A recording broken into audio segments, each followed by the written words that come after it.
So, this goes off. Anyway, all right. Well, we are going to start. Let me do a.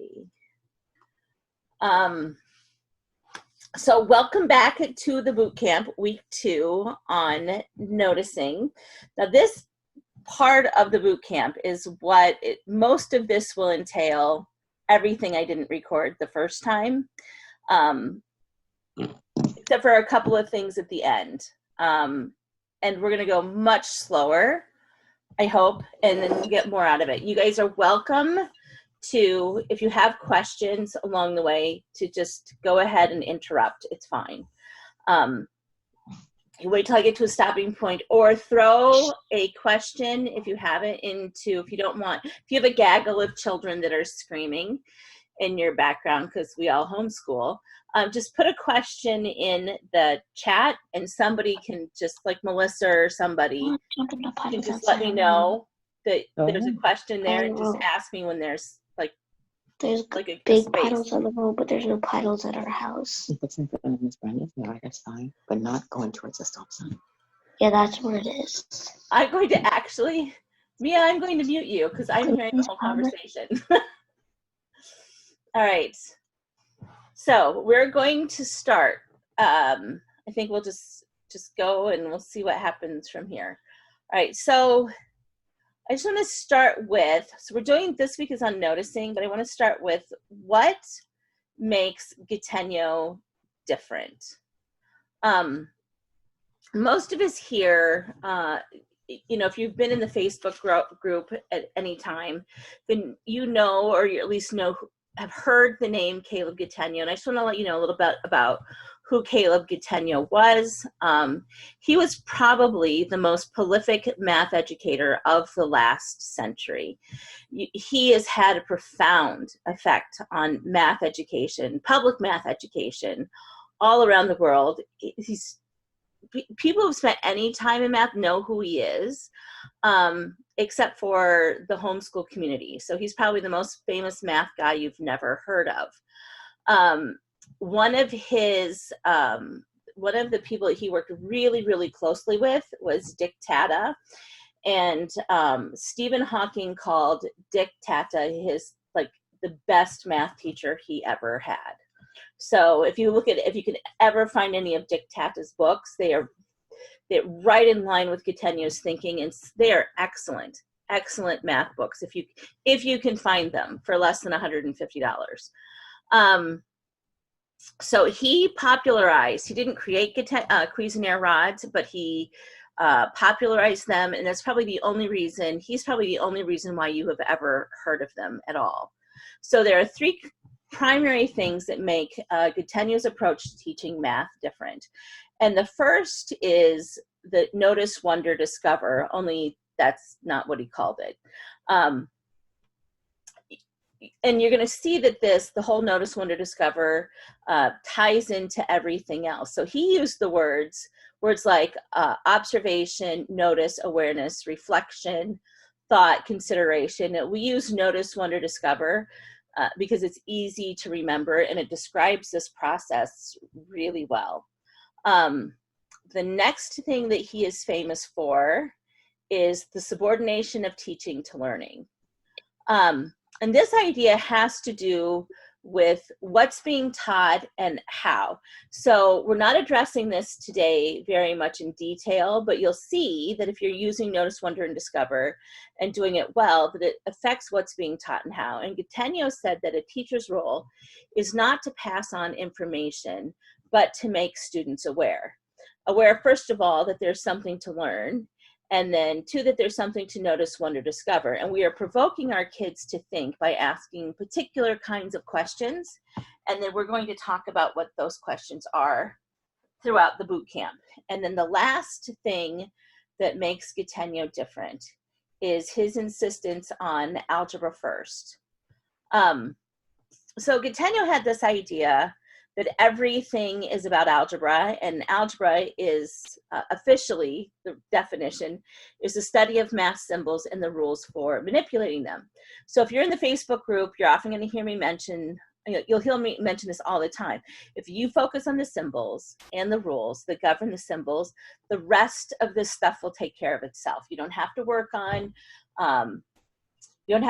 number sense. You don't have to work, just to focus on the symbols, and then everything else will leave the making sense stuff to the kids. Gatenio saw all of life as algebra, and I was really having a hard time wrapping my head around all of this until I went to the Equipping Minds conference and went through their training. And I'm telling you, it was like, I keep saying it, but it's true. It's like the heavens opened up and the angels started singing.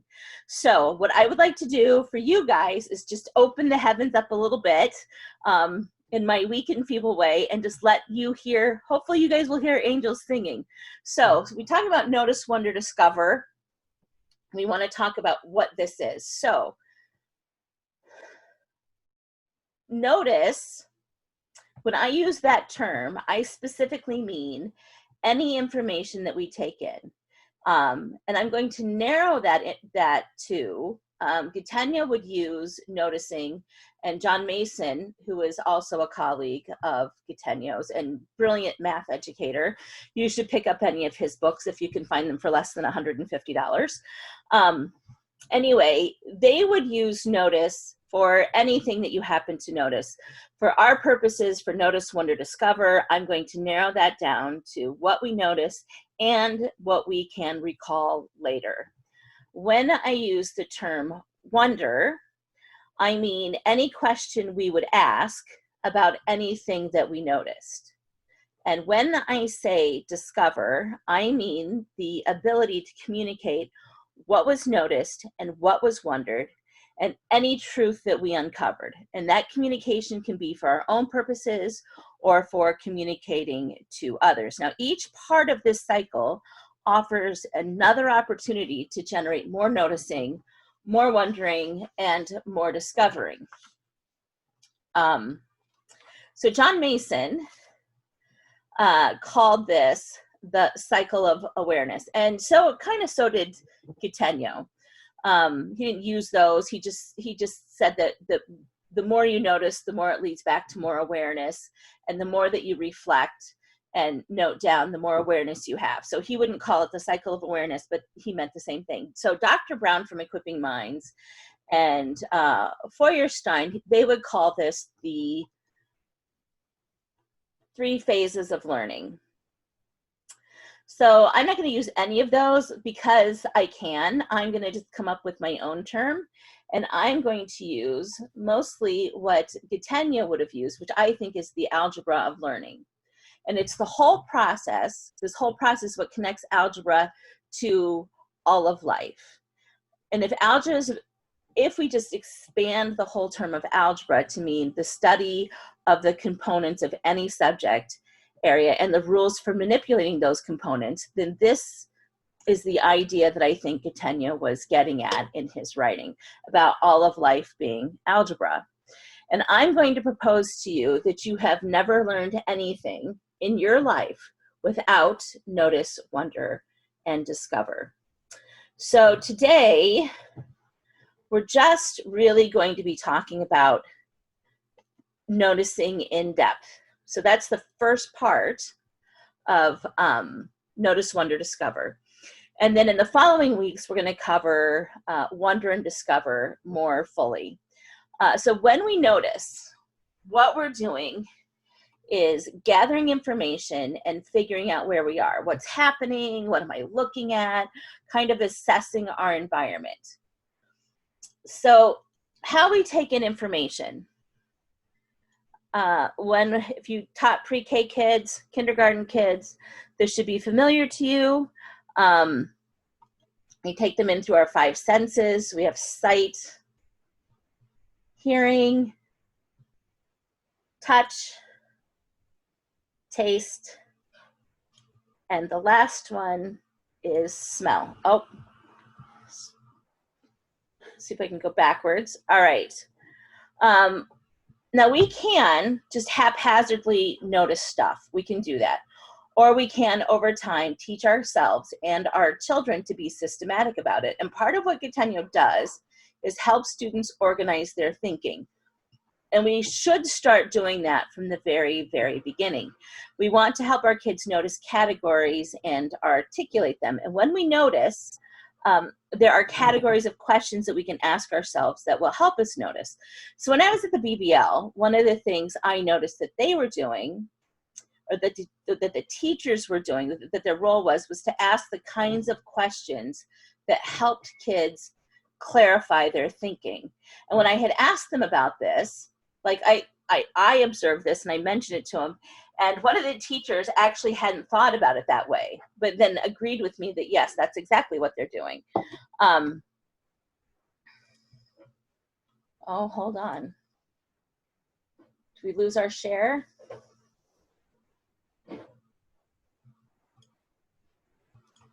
Okay.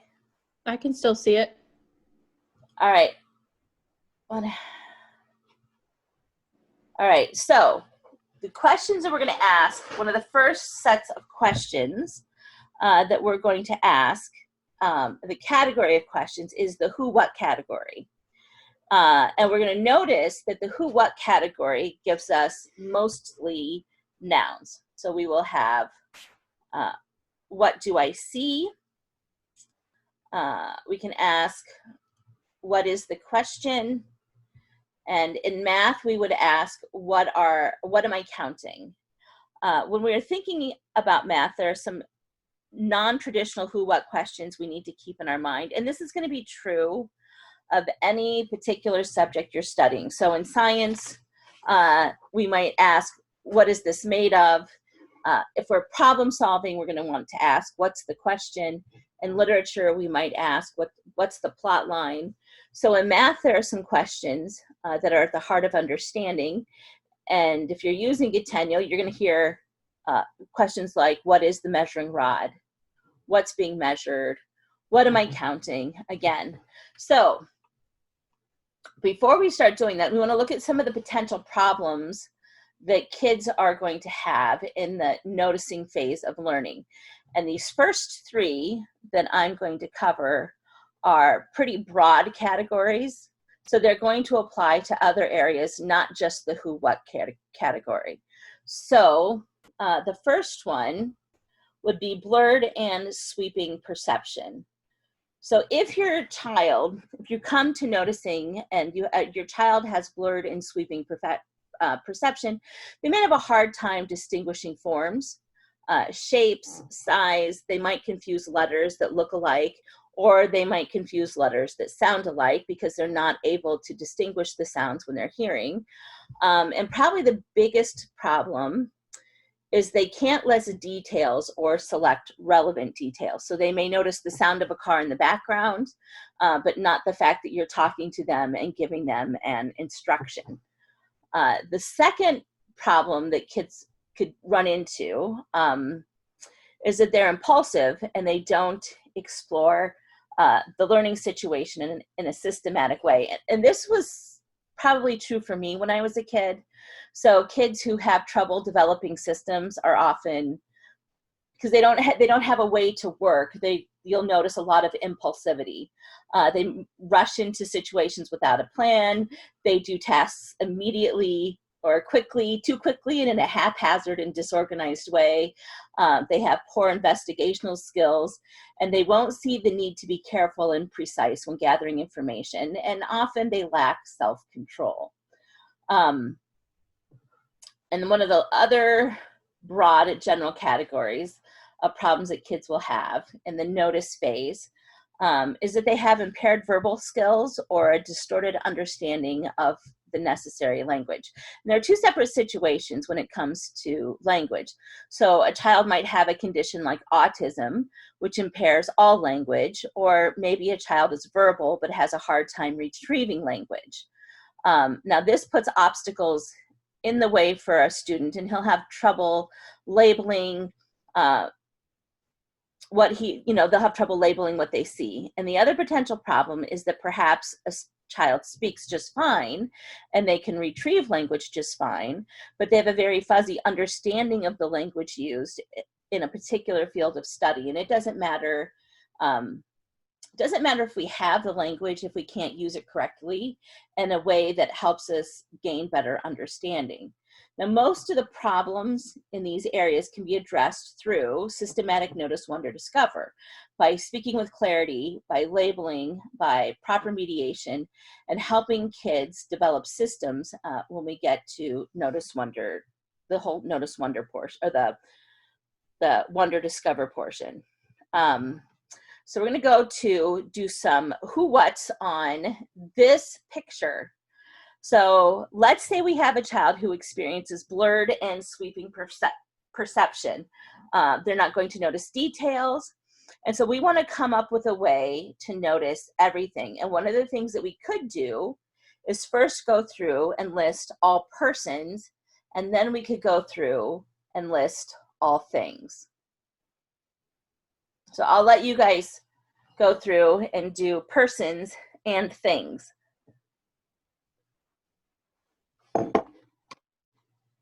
And I think I have time this time to actually write them out.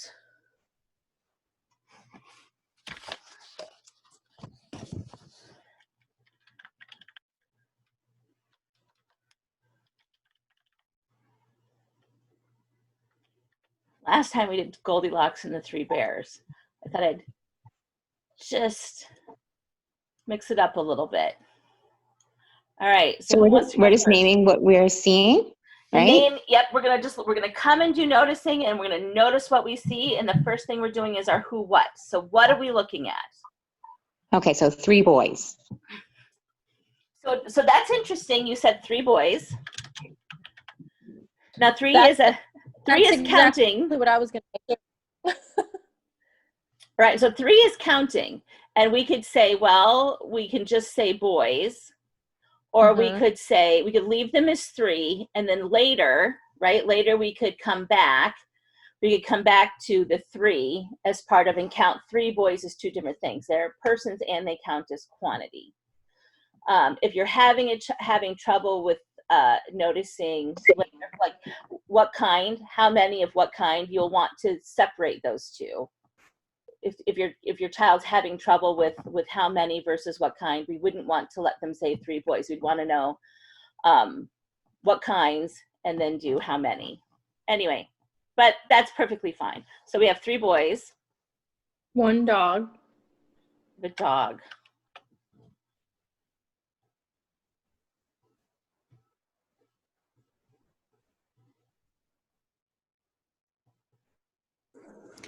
A sign? Ooh, there's a sign. It looks like a bandana or a handkerchief flying out of one of the boys' pockets. We see a bandana. A bandana.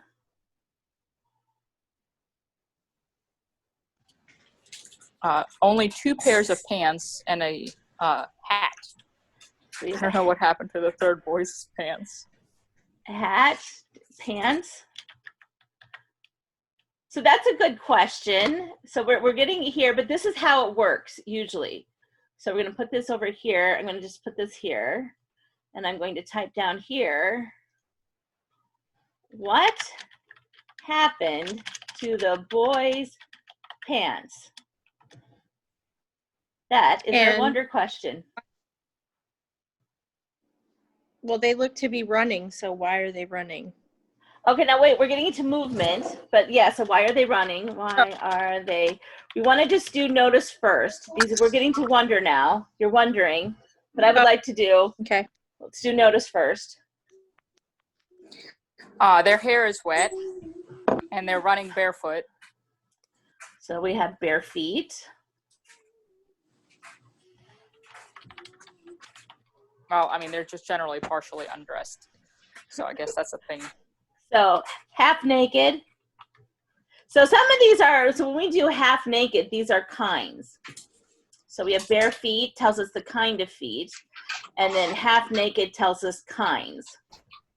Okay, so are we really only supposed to be focusing then just on nouns? Who, what? Yeah, just the who, what do we see? So we see pants, we see a dog, I see water. I assume down here. Oh, I thought that was grass. I did too. I think this is water dripping off his feet. I think this is splashing water. I see a collar on the dog. Writing. There we go. Right, we're starting to get the hang of it. So we have, oh, hold on.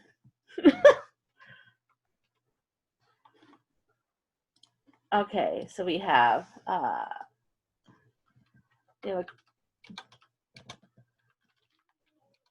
can't type on collar.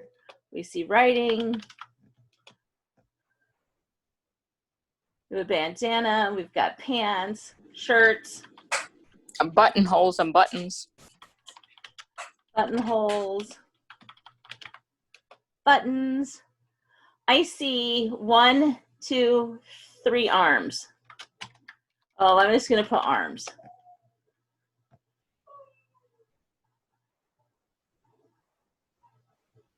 The sign is on a pole. So we have a pole. All right. I'm going to end this because we get the point. It gets hard to separate them. In math, I think it's easier. When you're doing picture study, it's harder to separate the how many of what kind. But in math, we need to make sure that we're separating them. I think when you're doing picture study, it's probably not that important. So let me just delete all your work. All right, so now we're going to go do the who. What do we see here? Who's what?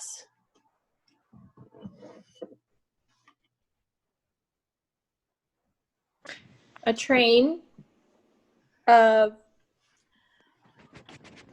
red, or should I just say red plus yellow? So now we're getting into relationships. We're just doing who, what. Oh, We have oh. train or trains. Trains. Well, there's two. Two trains. Yeah, trains.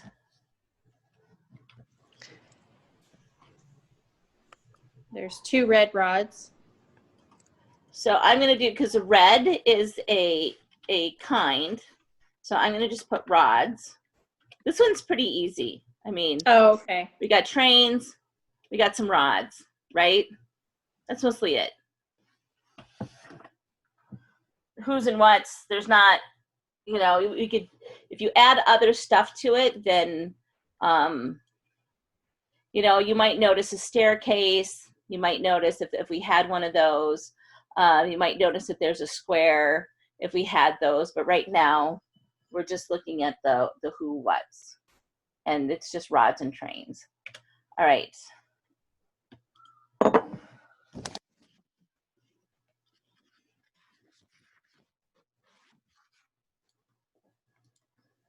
So the next question that we would ask when we do notice, wonder, discover is when. And this relates, the when relates to time. And we would want to know, when did something happen? Did it happen before or after? What was the order of events, first, second, third, that kind of thing. People can have a distorted or impaired view of temporal awareness and reasoning. So if you have an impaired view, I have a son who has very distorted temporal awareness, my oldest son. And so these kids are going to have trouble understanding calendars, adhering to schedules. They're going to have difficulty judging how much time has passed. They might perceive events out of context, which means they'll have trouble with cause and effect connections. They can feel confused because they're disoriented in time, and they do not display a systematic exploratory behavior. And you can have a child that's either very early or very, very late. So this showed up in my son. I could tell him that he should be at my house on Saturday for dinner and he'll come Thursday. Or, show up late, can't relate events in his childhood, to like in order, doesn't happen. He's just like really, really struggles. Kids who have been, like if you have foster children, children who've been adopted, children who've been through trauma, often this will show up, a distorted perception of time. So we're going to look on our picture, and how we, I will get there. Here. So let's look at this one and see if we can come up with some whens.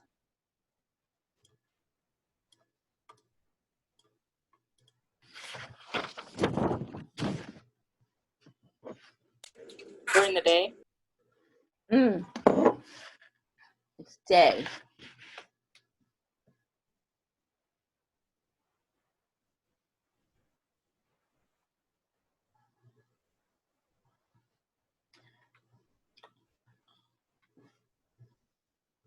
So what do you think happened before this?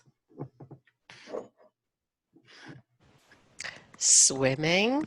I think before this, so I could say after swimming.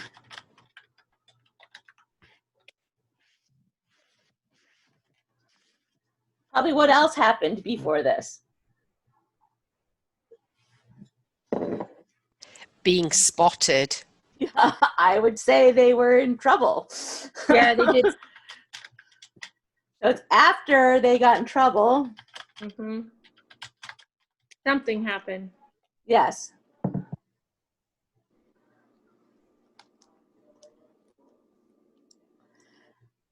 This probably happened after they took off their clothes.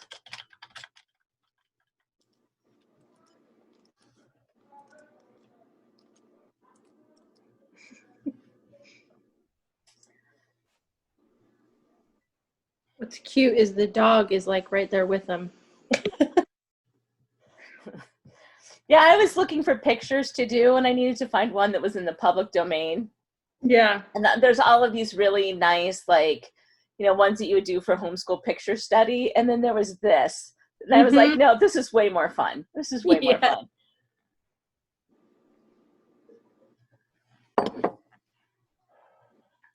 Any other time ones?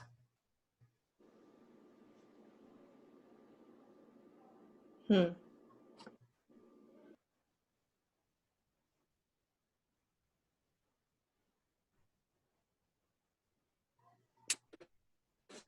fact that this is an action shot, like they are actually in the process of doing something, is that a time? That might be movement, because movement comes later. But I'm not sure that you have to make a hard and fast distinction, because I'm doing this like where we have the categories is they're there, but some of the things that you would notice would is this a movement or is this a time thing? You can do whatever you want. Nobody's going to come to your house and ground you if you do it wrong.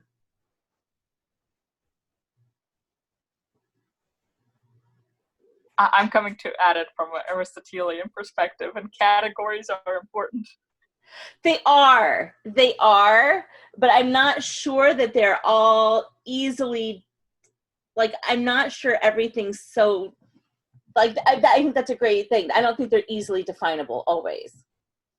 So if she throws it out there, what she thinks, and then you can tell her whether it belongs in the when category.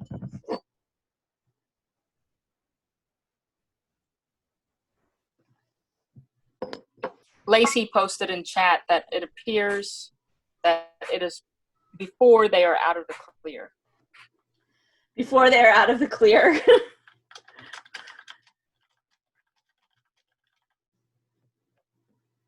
Yeah, I would see they are definitely not in the clear now. This is before then.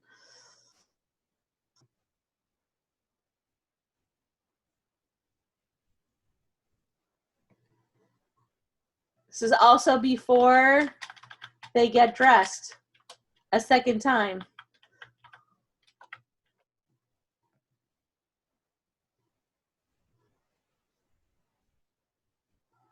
And you could say before they're dry, before.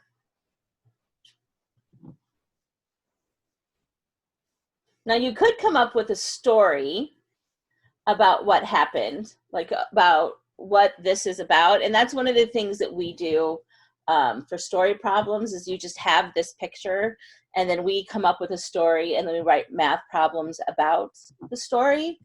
But you could come up with a what happened and then order and sequence the events. If your kids are having trouble with time, just write the story and then sequence what happened first, what happened second, what happened third, what happened fourth. All right, I'm going to select these and erase them because they'll show up on the next one. All right, and we're going to notice some whens here. So in math,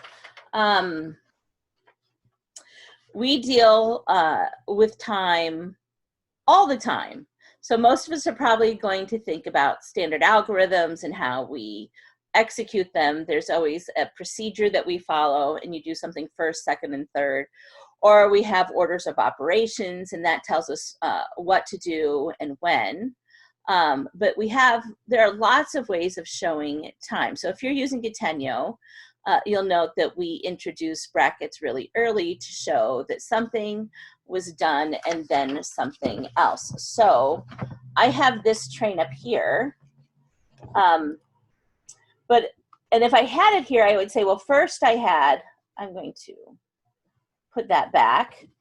If I have this here, this would tell me that first I had a red, and to the red, I added a yellow, and then to the yellow, I added a pink, and then to the pink, I added another red, and then I added a green. I put these down in this sequence.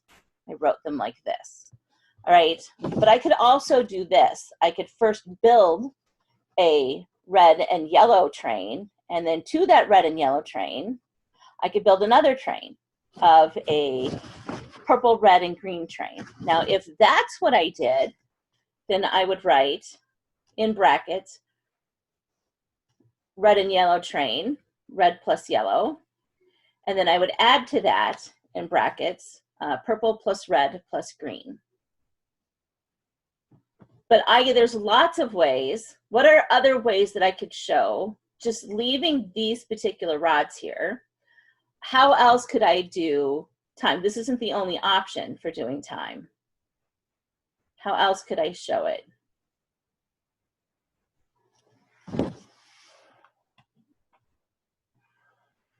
Using brackets.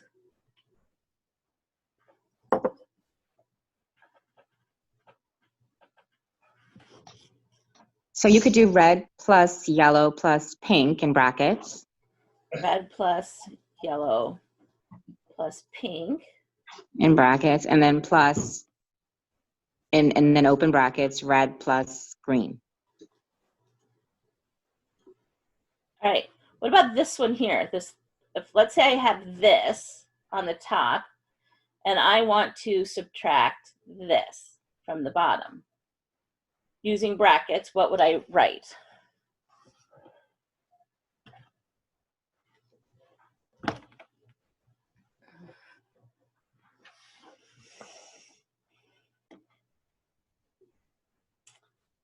Do you know what I'm asking? Are we clear what I'm asking? So are you asking what the top less the bottom is? The difference between the difference the difference between the top and the bottom. And there's two ways that we could write this showing time. Well, so there's lots of ways to write it showing time, but let's assume that this right here is our top row. And I'm going to add something to this end over here. So you would put that top in brackets, r plus y plus p plus r plus g. Because I did that first. You would do a minus sign and green plus a tan in brackets.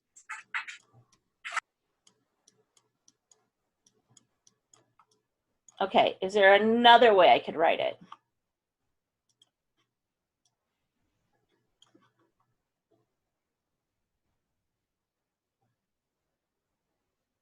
Can you just say red plus green?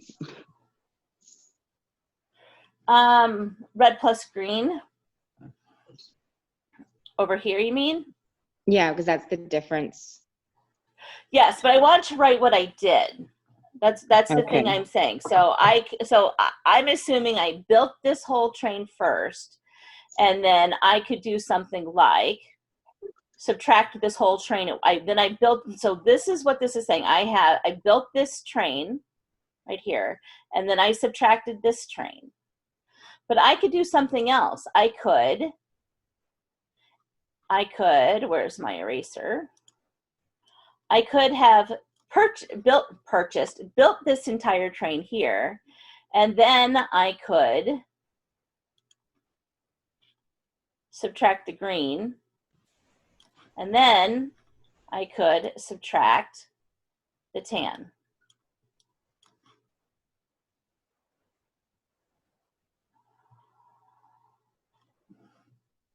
And both of those show time. It tells me what I did first. So I did this first, then I did this, and then I did that. Or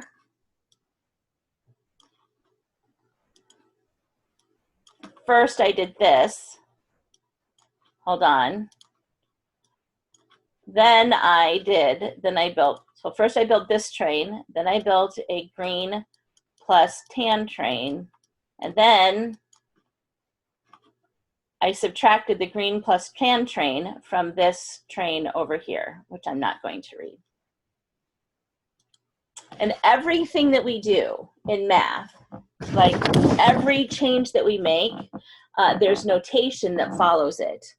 And a lot of math is being able to read and understand what all those changes are. And so in Catania, we're going to do this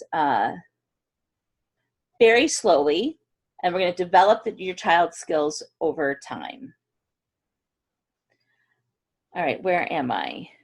All right. I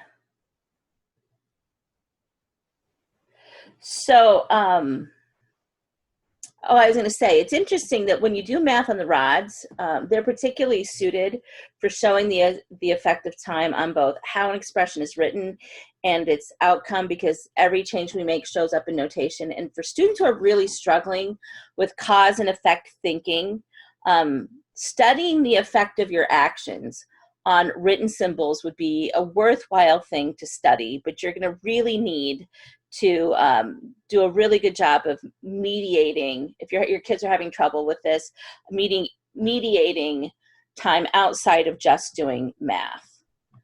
I'm going to, let's do.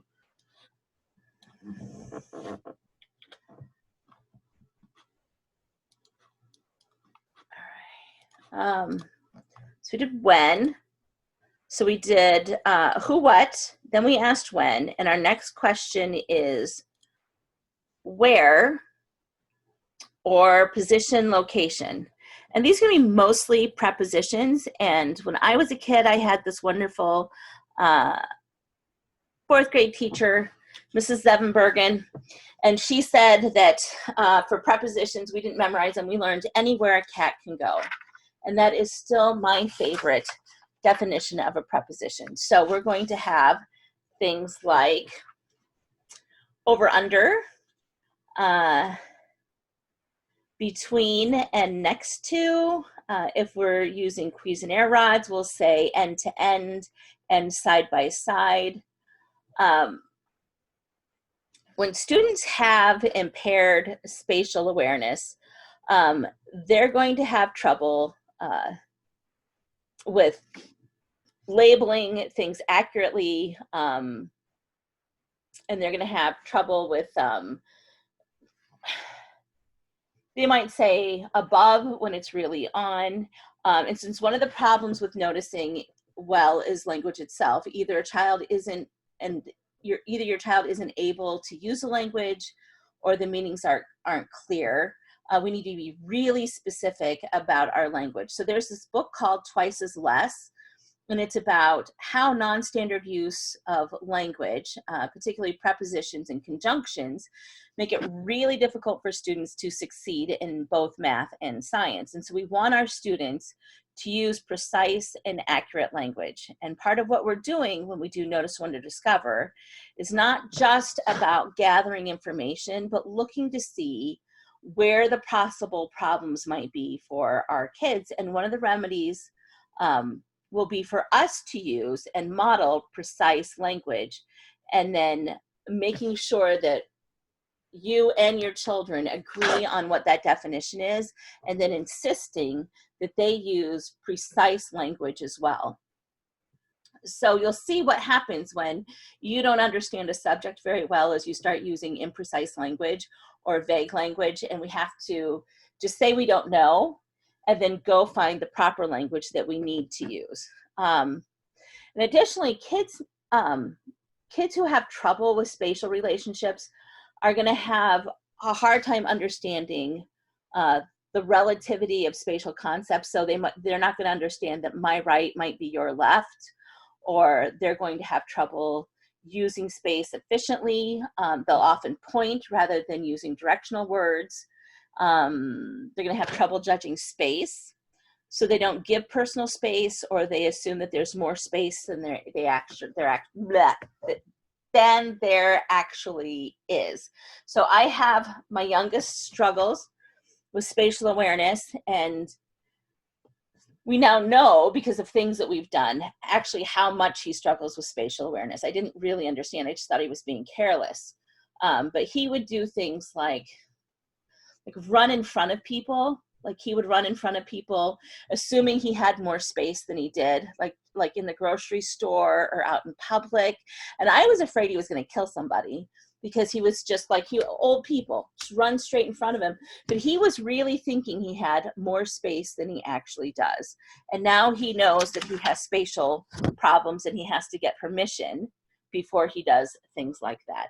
So let's go back to our Norman Rockwell guy here, and let's look at some wheres.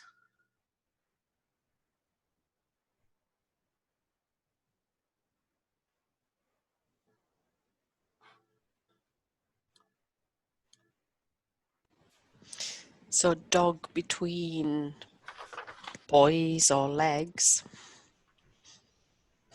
Is between the boys' legs, or between the boys, not between. So that's very good. Is it between the boys' legs or between the boys?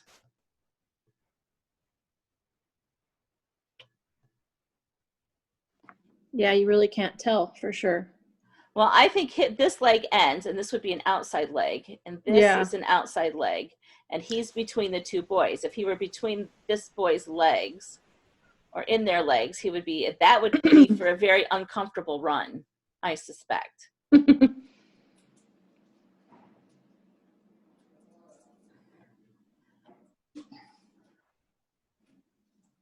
So the shirts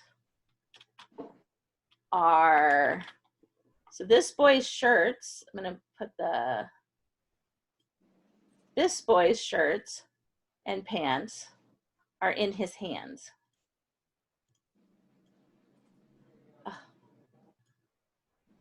So let's see. Go back. There we go.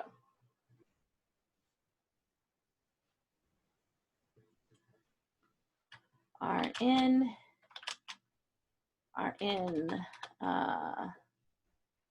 the hands.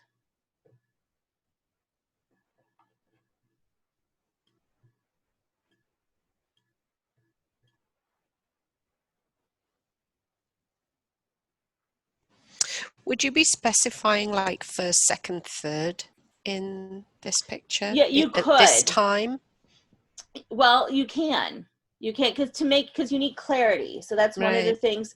So the question is, so this is what would come up. So Jeanette, what you're saying to me is, I think I might be unclear about which boys.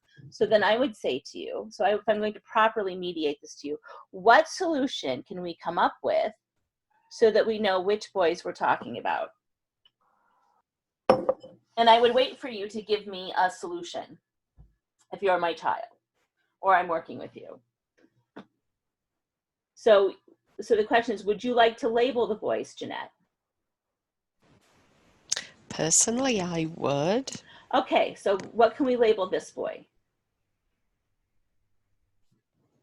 The first boy.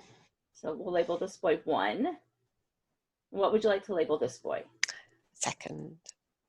And then what would you like to label this boy? Third. Okay.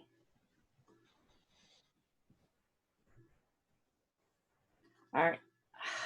All right, I think I have to write because every time I click, it's moving me. All right, so are in hands of boy 2.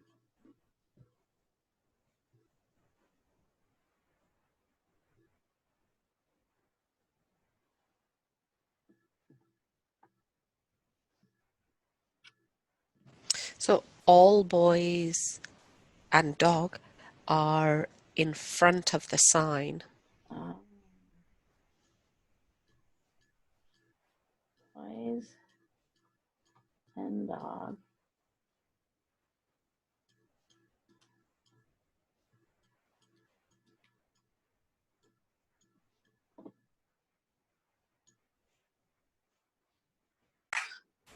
Does it matter how obvious it is? No, because I think what you're looking, well, there's 2 things you're looking for. Some of them are going to be very obvious, but you don't know if you're going to need that information later. Because right now we're just looking to see what what we're doing. At some point, if you know what information you're looking for, then you would probably want to weed out. But if let's say you're just outside, right? You're just outside and you're doing nature discovery, or you've got, we've done free play and we've got some rods sitting in front of us, then everything is fair game. If you don't know what you're looking for, then you want to notice as much as you can.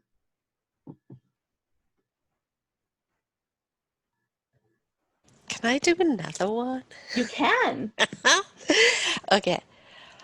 All 3 boys have at least one hand in front of their bodies. All. And one leg, I would say too. 3 boys have one hand. There you go. I'm going to write it out. And one leg in front. Okay, I'm not sure I'm going to write all these down. This is going to take me forever handwriting it like that. All right. So I might ask if we're having trouble. So then I'm going to mediate, and I would start asking, where is the sign?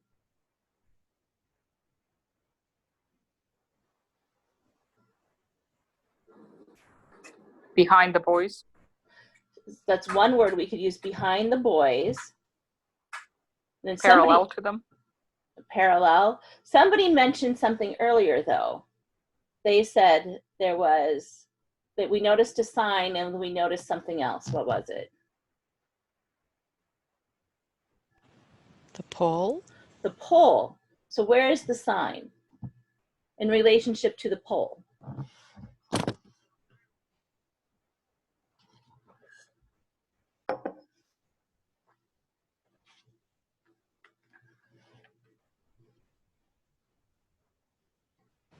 Almost at the top.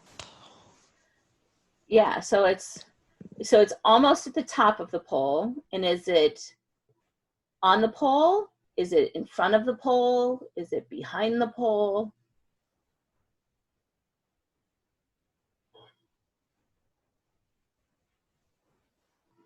So we've got at the top and On the pole? on the pole. In front of it? And It's in front. attached to the top in front. Yeah. Attached to the top in front, at almost at the top. So that's a lot to get out of a small child. But that is the kind of clarity we're looking for.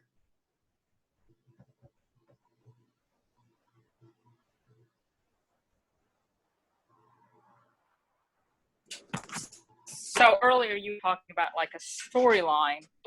I mean, the obvious one that occurs to me, it is somewhere near a body of water. Yes. Is that an appropriate observation? Yes. I guess what I'm trying to figure out, are there observations that need to be made? Is there a right or wrong? Because that would be like the concern my children would have. Like, am I giving you the right answers? And I guess I do too, oddly enough. So what you're wanting to do is if you want to do a thorough job of noticing, then there are inferences that you can make. So it's not right or wrong, it's how much can you get out of it, right? Like how much, so the inference that this is near a body of water, so my question would, how would you know? That would be my next question. How do you know that it's near a body of water? The sign, the boys running half-dressed, the water splashing at the feet of one of the boys. Right. So I think that's a great observation. So yes, we can write, if I know how you got that information, right? Then I'm going to write we will write down near a body of water, or it's near some water. They're near some water of some kind. We know that. So what you want to do, because we have that ties into the if then thinking. If they're wet, if there's a sign that says no swimming, if there's water by their feet, if the hair's wet and they're half naked, we can probably bet that they've been swimming somewhere that requires water. So what we're working on is not necessarily the answers, but about their ability to reason and think. Does that make sense? Yes. Okay.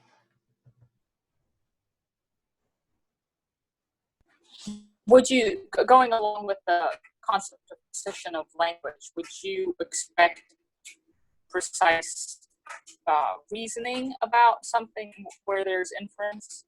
So you would expect to be able to verbalize what they are inferring and how? So it would depend. It would depend. If I have a child who's struggling with language and retrieving language, I'm going to want them to use precise language, but I might need to mediate that out of them. So that means I might have to ask questions. We might have to write things down. And then when we're done, we might have to organize our thinking, because it's just, for us, it's not, for this particular child, things don't come out clearly. If you have a child that you know can do this and they're just being lazy, then you need to expect that they do it, right? That we want clarity, because you're building a muscle, you're building thinking muscles. So we want to, when it's easy is when we want to learn how to do it when it's easy, so that we know what we did and we can apply what we did when it was easy to when it gets hard. You want to be able to use the same process when things are easy so that we can go back and refer to it when things get hard. So what is the difference between that and leading and asking a leading question that we discussed last week? Okay, so I want any information I can get about this sign. So let me, how would it be different? All right, let's say I'm going to do rods, right? So I'm going to go ask who, what, when, where are all of these people? Where is this one in reference to this? So if I were asking a leading question with the dog, I might say where. This one, it's kind of hard, I don't know, a difference between, because you're needing to mediate the where part. Yeah, I guess that's kind of what I'm wondering. See, here's where the does question that, mediation end? Well, when you're doing where questions, if you're sticking to the kinds of questions like where is this in relation to this, these aren't leading questions. So, or giving clues. So I would say, instead of saying, where is the dog? You might say, well, the dog is between which boy and which boy? Because now they don't have to use the word between. And we know that it's between two boys. So those are leading questions. They haven't figured that out by themselves. But saying, where is the dog? Where's the dog? Is a different question than saying the dog is between this boy and this boy. Oh, yeah, no, that makes sense. Thank you. Yeah, if you're sticking to asking questions that have the who, the what, the when, the where. So that's why I said this makes things really easy for me, because I'm sticking to this particular set of questions when I'm doing, and that keeps me from asking leading questions.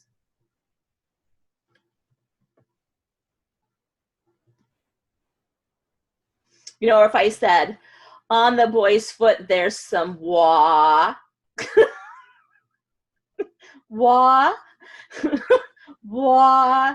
You know, and the kid's looking at you, wah, water.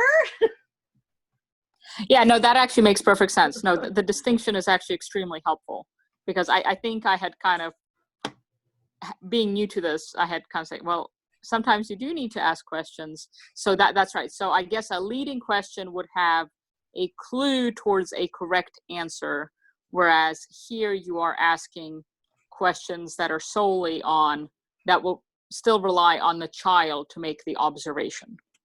Yes. And then, because what they're not catching, what you're trying to help them catch is that there is something here to notice. So we might ask, where is the sign? You know, where are the clothes, right? So all of them have clothes in different places.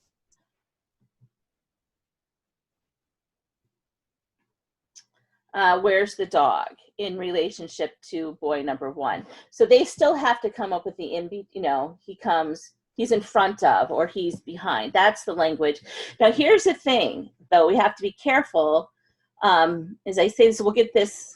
There's what we would call arbitrary information and necessary information. If you have a child who is having trouble retrieving language, or if they have trouble with spatial things, and it doesn't matter where the trouble is, but there's nothing inherent in the word in between, right? In between or in front of.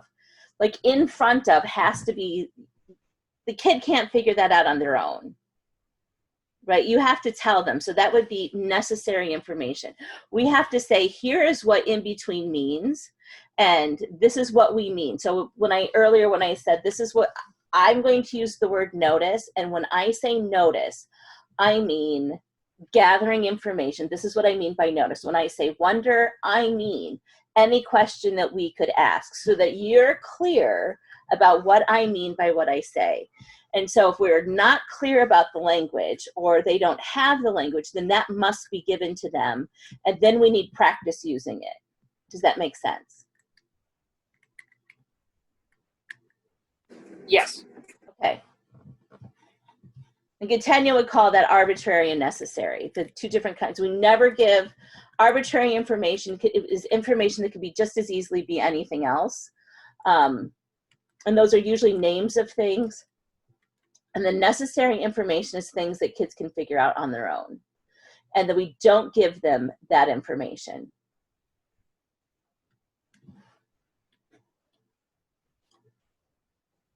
All right, so where are the rods?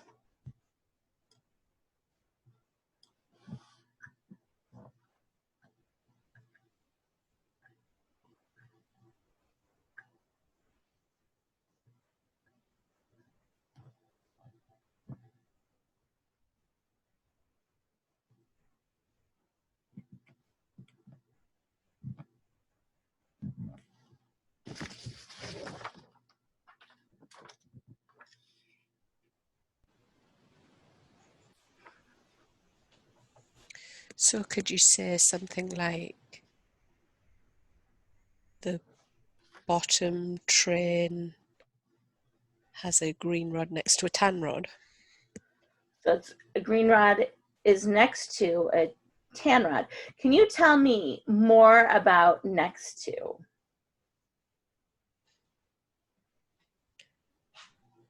to the, So what terms would we use?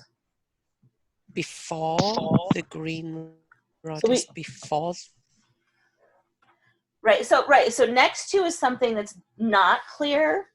That's not clear because it could be next to up here. It could be next to down here. It could be next to over here, or it could be next to over here.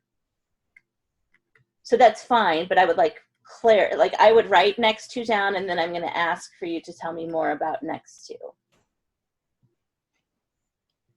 So specific If we're words that we placing use. them end to end. End to end. Mm. That's really, so that's clear. I know what end to end is. You could also say it's next to the tan. You could also, instead of saying end to end, we could have used to the left. The green rod is to the left of the tan rod, but that doesn't tell me still whether it's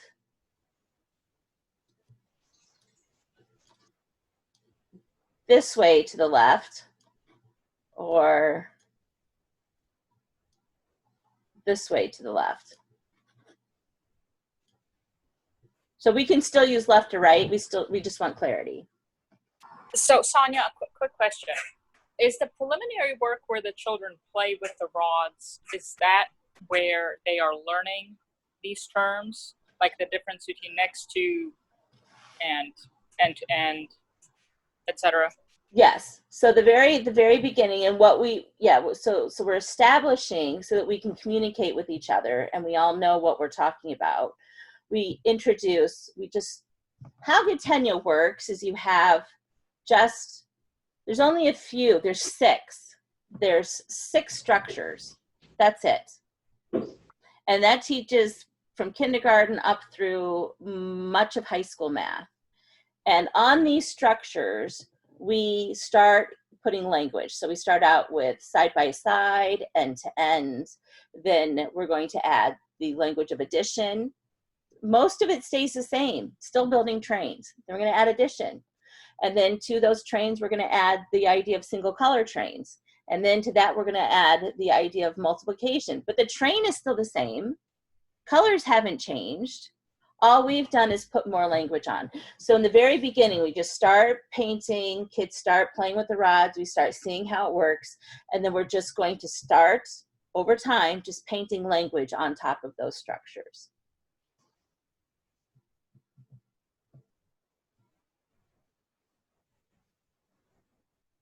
So we have, the green is end to end with tan.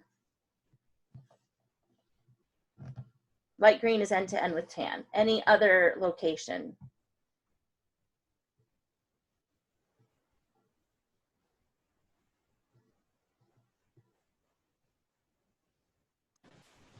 About the green and tan train or just in general? In general.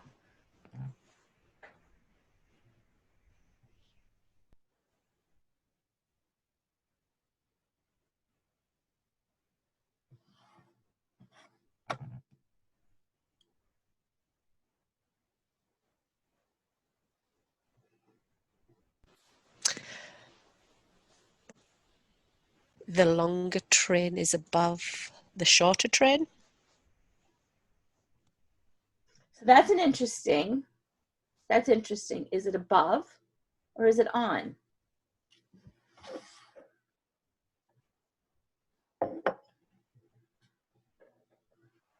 Could be both above and on.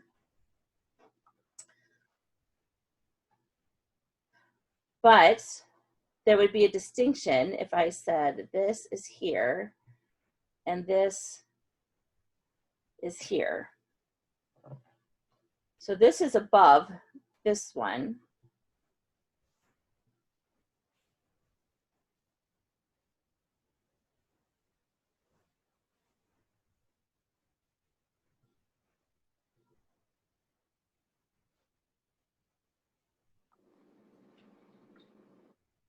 Or would you even say next to? So this can also be next to.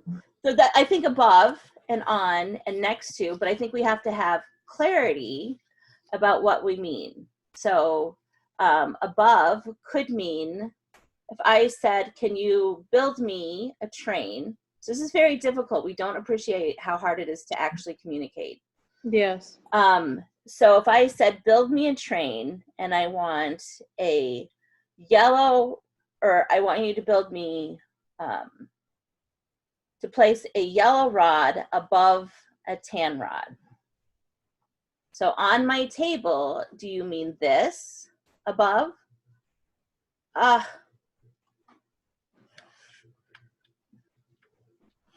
Or do we mean this? And we need to have agreements in your family. So one of the other things we noticed when we've been going through these and looking for clarity in the prepositions is that above might mean one thing if it's two-dimensional, and it's a completely different thing if one of these rods is turned upright and becomes three-dimensional. Then above is completely different as far as location goes.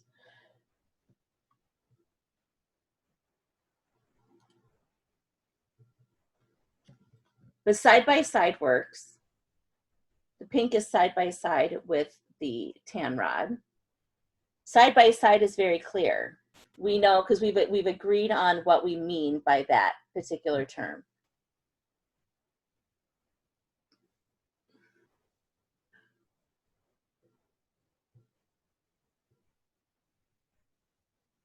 So we have here left, we could do left and right. We have a whole train that's end to end.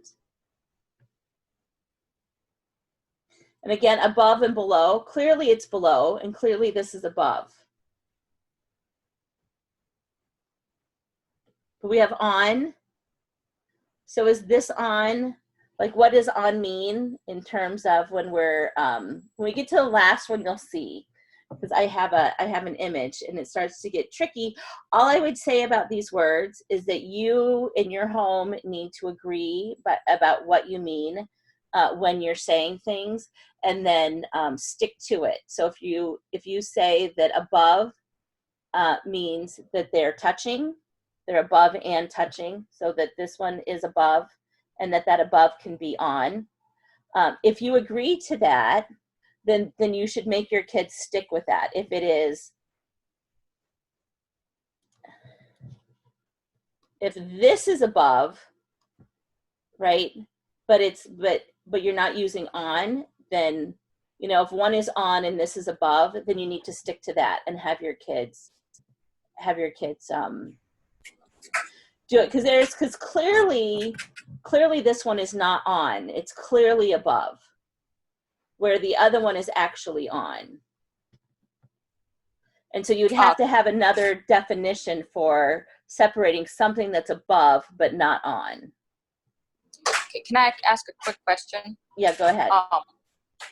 How do you, and I'm sorry if this seems like obvious to everybody else, how do you convince a child that you need a common vocabulary? Is it all right to kind of do this outside of the math lesson and then come back to it, or? So the common vocabulary, I think, is really great to practice inside math and outside of math. So when they're having you, one of the great things you could do is have them build a structure, describe it to you. So they put theirs behind a piece of paper, right? Or a board or whatever.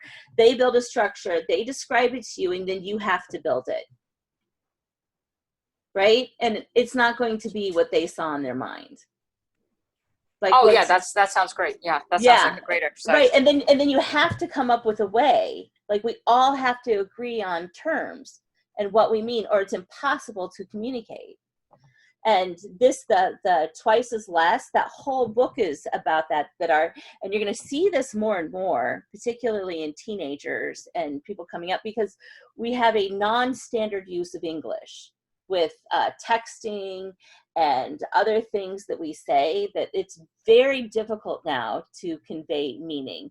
And this was something that was really, really pressed when I was at the BBL, that we all agree on what we say. So they weren't really concerned about, we had a official definition, but that when we're here in this room, when we say this, we mean this, and that we all agree. And they would ask the question, do you agree?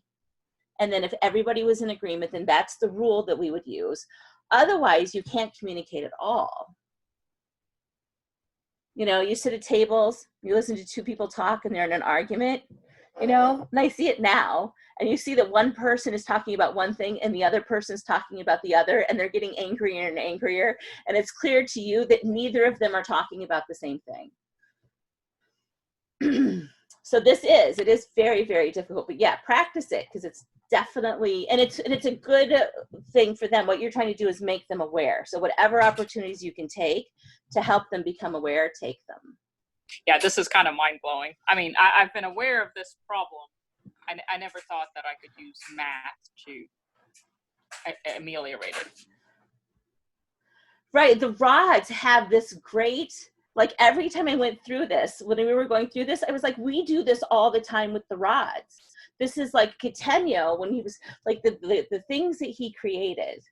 And for spatial awareness in general, the rods are fantastic for helping kids come up with, to really deal with like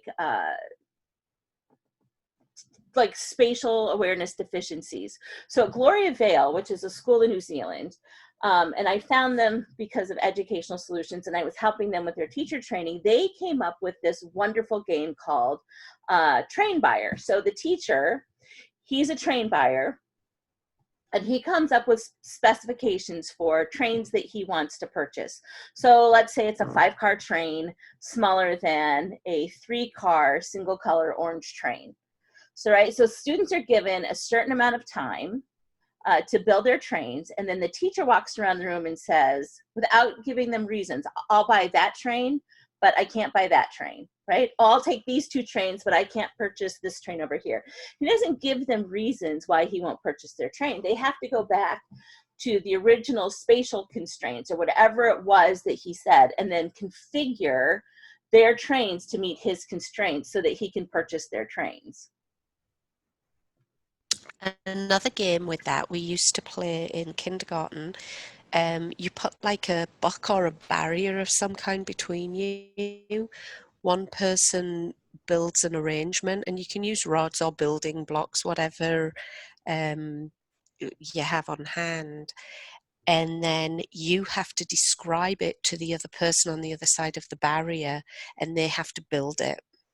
And then you take the barrier away, and then you can compare. Right. And then you can also compare the language. At that point, that's a really good way to just like what language. So was the language that was used to describe deficient, or was my understanding deficient? Like, that's really good. And it helps kids who have spatial problems to recognize where that they are actually having them, so that my son is aware now that he has spatial issues, and so he can't just randomly do whatever he wants. He's able, like, knowing that he has the problem helps him exercise self-control, because he used to not think there was an issue. Now he recognizes there's an issue and he has to make allowance for it. And the other one would be like, so you come up with a small space or a large space, and you say, build me a 6-car train that fits in this space, or build me, whatever kind of structure that fits here. And then and then you figure out which trains will work and which trains won't. And kids will, I can't do it here, but this is true of lots of kids and adults. So don't think this is just kids. So if I have this here and you're doing, and Lacey can attest to this, I am sure, Jeanette, you can too. So here it is, and we've got this space, and we play missing rod, right? So this is a spatial awareness game, right? So what rod goes here? So a child will pick a rod, and it will be this long, and they will see that it doesn't fit. And so they will do this the next time.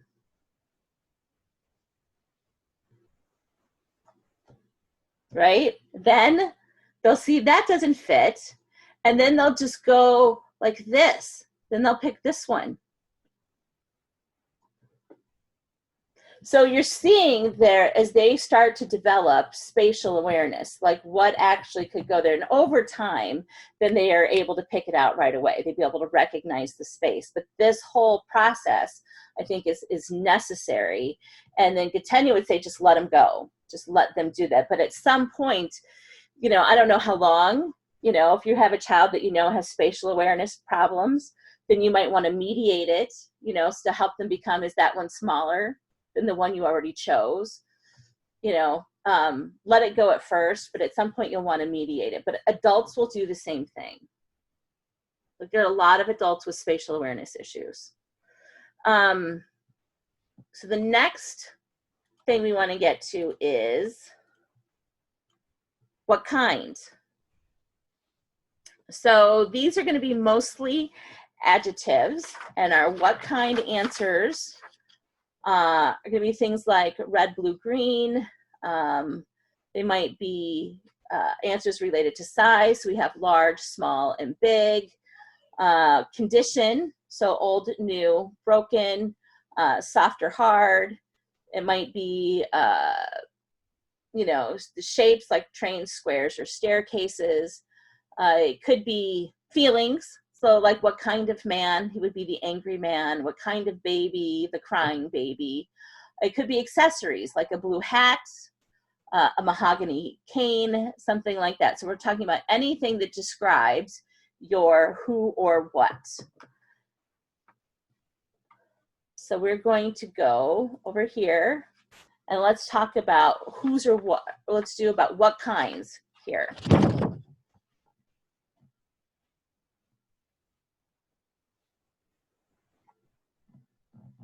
There's lots of what kinds in this one.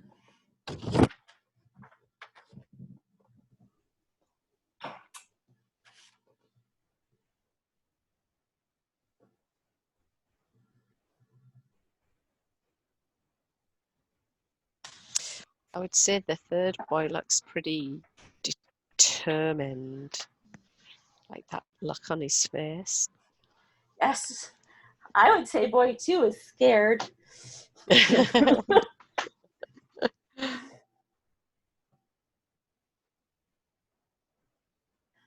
does appear that they're wet boys.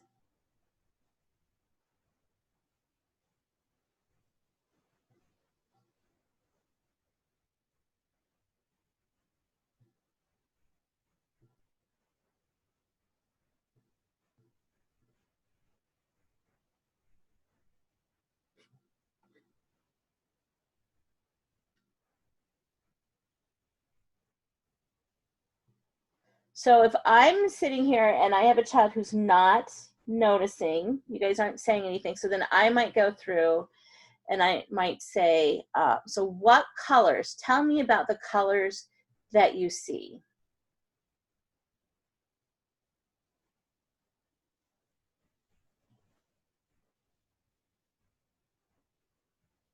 And then I would expect you guys to name off some colors.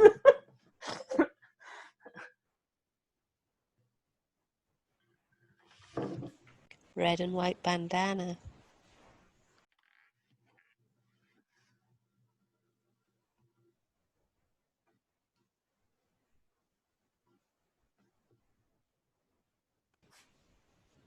White shirts. White shirts, red and white bandanas. Brown hat. dog. Brown dog. Black hat or brown hat.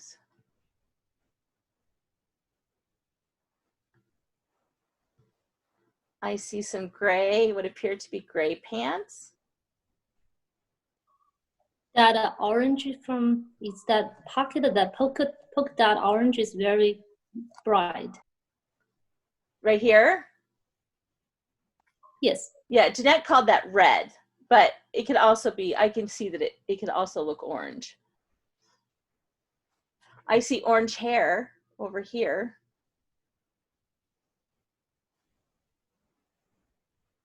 A little bit blue behind that orange. right here. So these are, yeah, blue, maybe blue pants.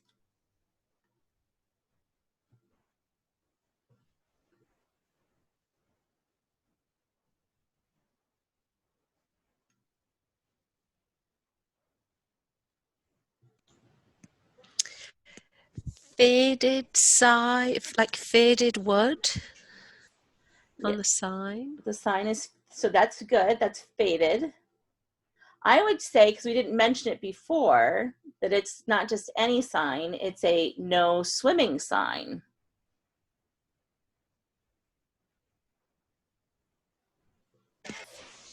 Bare skin. Bare skin. Kids who have trouble with the what kinds will miss. So would they have broad and sweeping perception?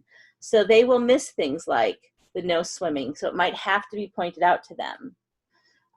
Particularly if I get into a room where there's a lot of stuff, there's lots of stuff in a crowded place, I really struggle to see details of any kind. It's very hard for me. So I would have to be, this kind of thing would have to be pointed out to me because I couldn't see it. So Sonia, once again, I'm sorry. Yeah. So how is that like pointing out something very specific to a child? Is that not leading them on, or is that just filling a gap that is? So I might, instead of saying I notice a no swimming sign, I might say, tell me everything you can about the sign. So then they would have to describe the sign. They're going to have to come up with the white. They're going to have to come up with the fact that it says no swimming. If you have a child who has blur and sweeping perception, they might not even have noticed the sign. So what if they don't notice? What if they do not say the no swimming part? So what do you do then? Like, how do you get them? How do you get that out of their heads? Oh, well, so there's other things you can, so nobody likes to notice alone. It's not fun and it feels like it's an interrogation. So we do this together. So if there's something my son isn't pointing out, then I leave that as an opportunity for me to share it. So in that context, because we're both, so I wouldn't say, hey, you have to come up with, trying to get him to see what's in my head. I might say, I noticed that it says no swimming. If they're not seeing it, then it would be perfectly fine for me makes to say sense. it. Yeah. Yes, that makes sense. Thank you. And it's better to do this as a group, because what happens is when you have, like, if your family is doing picture study or even on the rods, like it's because there's so much there, and older kids, the more language they have, the better they actually are at noticing on the rods, because they have more language to use. And the younger kids, when they get bored, can just walk away. So it's something that like everybody can do in the family. But if kids start noticing, like if the older kids are noticing things, the younger kids will pick that up and they'll become better noticers just because they want to compete.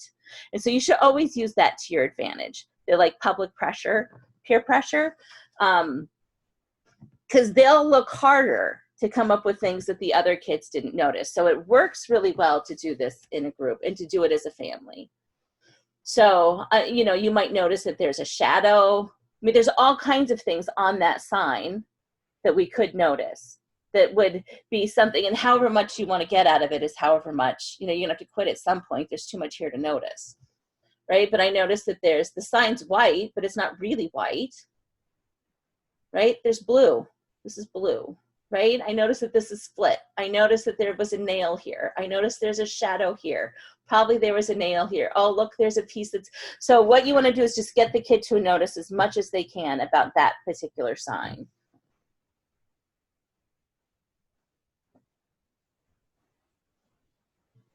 And sometimes, so if we're doing this, we're doing these systematically. Another way to do this, if they're having trouble noticing kinds, is we had to do this with my son, is to cut things off in quadrants and then notice everything here and notice everything here, then do here and then do here. And if you have to cut them in smaller quadrants because your children just still aren't seeing, then you have to do whatever you can to help them get there so that they don't have this broad and sweeping kind of thing. So like if you are, you'll notice this when kids go to clean a room, right? You go say, pick up everything off the floor. And then you walk back and like half the floor is cleaned up. And you think that it was because, right, they're just not doing, they're just being lazy. Now, some kids might be being lazy, might be true, but some kids just don't see it. They just don't see, like they came in and it's too much. And then they picked up whatever they could, was like right around them. And then they walked away thinking they were done. And so that's one of the things that we had to do, is, you know, put things in quadrants so that we could examine this quadrant, then this one, then this one, and this one. And then when we're done, then we're done.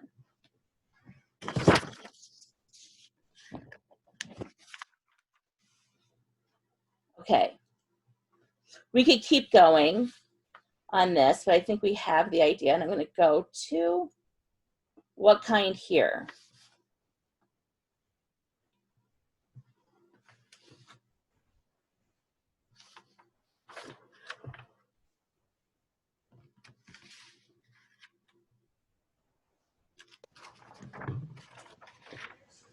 Is this where we could talk about the colors? Yes. Yeah. I should have done, I didn't move it, and I should have, because I should have done how many first and then what kind, but I didn't. So here we are. Before I think I got ahead, but I said there's 2 red, like, So I there's mean, is 2 red. So we could do, I'll leave the 2 because it's a number. But we want to separate, this is really important, that we are able to separate kinds when it comes to math. Because you have kids who have a hard time separating quantity and kind. So if you think about 2 fractions. Yeah, 2 of the 3s are 1/3. And the third is a kind, right? And the 1 tells you how many of that particular kind. right. So 2/4 is 2 of the 4th kind. 3 times 8 is 3 of the 8 kind. Yeah. Yeah, you've talked. Apples is 4 of the about apple that. kind. So I would say 2 of the red versus 2 red. Well, You can say 2 red too. I mean, you can do of, but in the very beginning you want to say of, so that we have an idea of what we Right. mean. But 2 red, because we do write it, 2 Two. red. This one tells us how many. This tells us Right. what kind. And when we write fractions, this tells us how many. This tells us what kind. And interestingly, you know, 5,000. We have a how many and what kind. We have 5 of the 1,000 kind. And this is 5 of the 10 kind. And this is just 5 units. I had another quick question related to the language here that you're using when you're saying of the kind. I know some of my children and some of the children I've tutored have run into difficulties because when multiplication is spoken of, it is, I have 2 of 2, or I have 2 of 5, etc. And then when you switch to fractions, that is also what you're saying. I have 1 of the 5 kind. How do you help a child differentiate between that? So like when we are discussing, I have 2 of the red kind. What gives indication that we're talking about 2 reds rather than, I guess we are talking about. Yeah, because you're naming the kind. But let's look at, so there's a lot of language that you use in multiplication that I think is very unhelpful. And particularly when kids are little. So I like to stick with the of. And so multiplication tells us how much of something that we have.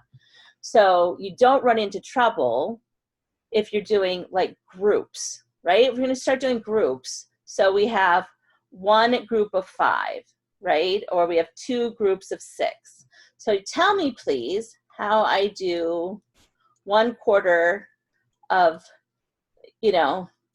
1 quarter of a half group, right? A quarter of the half group, right? Like this starts to get really hard, where this tells me I have a quarter of the half kind.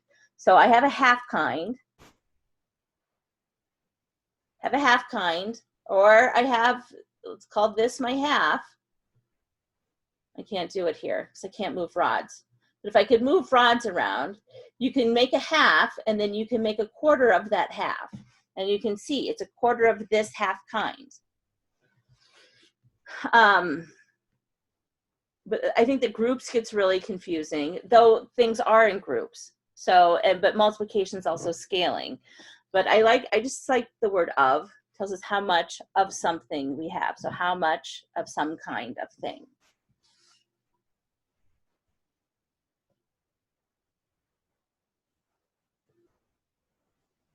Here. I know we found it really useful to be using the word of as well, just so that we know exactly what we're talking about. What kind are we talking about?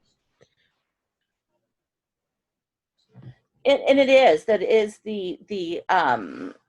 had a lady in a group once, in a homeschool group, and I'm not going to give you something like this, she's like, how do I explain to my daughter that like 3/4 of an apple divided by 3/4 of an apple equals 1 whole apple? Or, I was like, I don't think those 3/4 mean the same thing as you think they mean. Like that, you don't magically get 1 whole apple dividing 3/4 of an apple by 3/4 of an apple. That's not, like, we don't use math that way. And Mom is having trouble understanding the difference between how many and kinds. And when she's explaining this, I can't imagine being her child and having somebody explain to me what that was. But I remember being in elementary school and asking questions like, and no one giving me a good explanation, even through high school. How is it that because we tell kids that when we multiply, numbers get bigger, and when we divide, numbers get smaller. So instead of giving us an understanding of what multiplication really is and what division really is, we just give this blanket statement that when we multiply, numbers get bigger, and when we divide, numbers get smaller, except for when it comes to fractions, the numbers get bigger when you divide, and they get smaller when you multiply. How is that possible? Like, how is that possible? But that's because we didn't understand. I didn't understand what division really is. And then I didn't really understand the difference between how many and kinds. And my teachers didn't either. So they couldn't explain it to me. And it wasn't until I started playing with rods. Like, of course, you could do the algorithm, but it wasn't until I started playing with rods that I was like, oh, okay. I totally get how that works now. By the way, Sanya, multiplication does not always get more, and the division does not always get less. When they get older, they'll realize that. Right, but this is what we tell kids. And so what happens is that kids have this idea. So this is what I talked about, that we don't use precise language. And then kids get these ideas. And then what happens is they begin, because that's what they were told, that the rules don't make any sense and they're arbitrary. And you have to keep relearning the rules for every new situation. Because the rules you used for multiplying numbers are not the same rules that you would use for multiplying fractions or scaling or any of the other things that we do.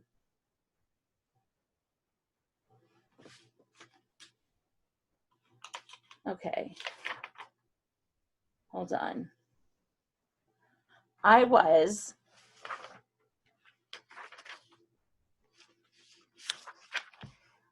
on something here, and we're doing kinds. All right.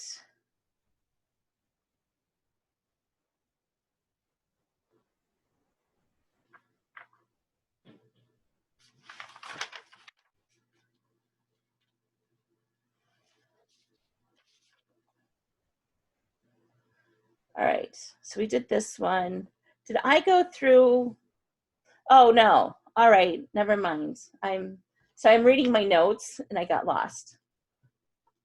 Okay, so after what kind, we're going to do how many.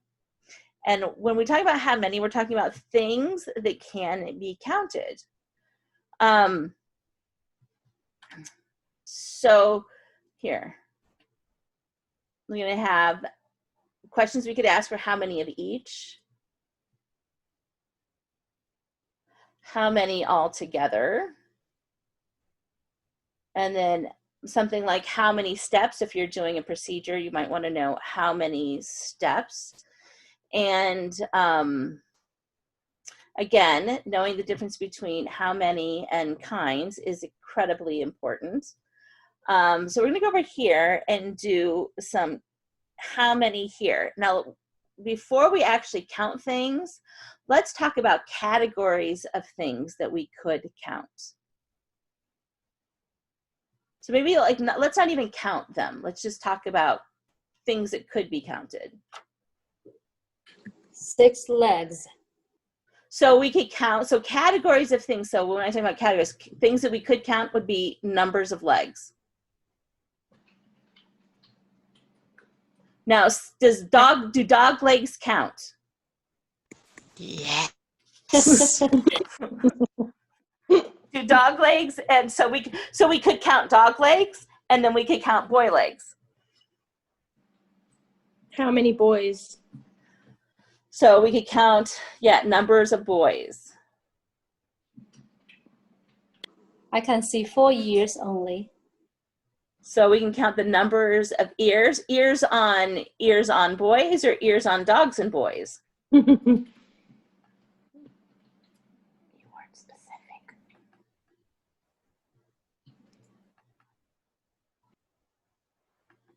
We could count numbers of boys without shirts. That aren't wearing shirts. Number of buttons. Numbers of buttons. Numbers of spots on bandanas.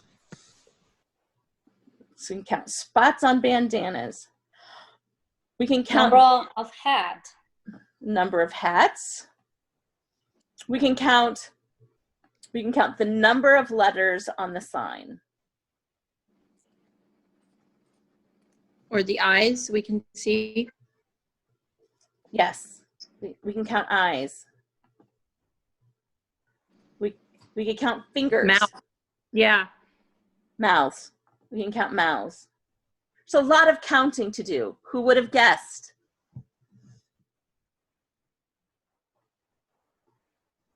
Lots of categories of things that we could compare. We could compare, let's see, numbers of arms that don't have clothes, right? That don't have shirts versus numbers of legs that don't have pants. Jacob or Luke, when Daddy gets here, you can help him.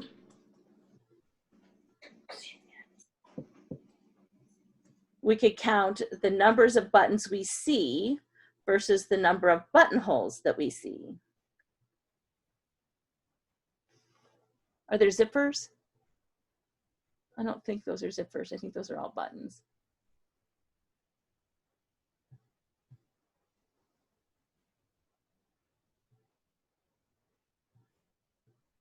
We could count paws. We could count collars. We could count tongues that are hanging out. There's lots of things that we could count. All right, I'm going to go over here to what can we, again, instead of counting the specific things, we're going to count categories of things.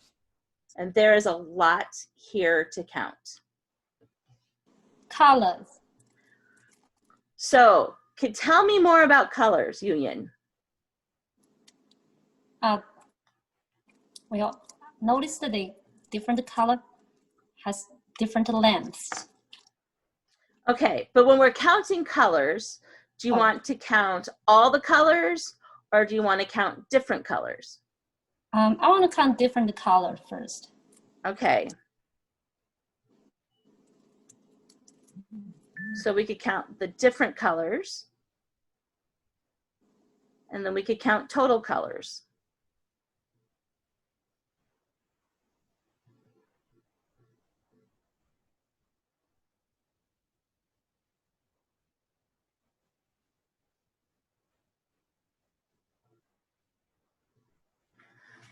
We could count the number of rods, the total number of rods, versus the total value of the rods if white equals 1.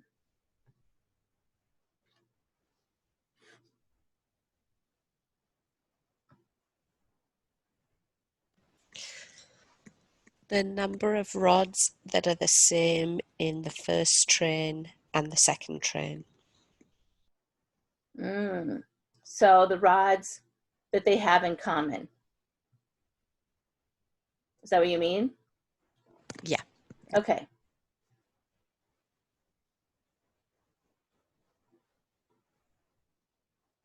How many more rods in the first train than the second train? Okay. I noticed that we could count the total number of trains because we have a first train and a second train. So we can count the total number of trains. And we can count how many, the second trains, how many cars, the second trains are fewer than the first trains. Okay.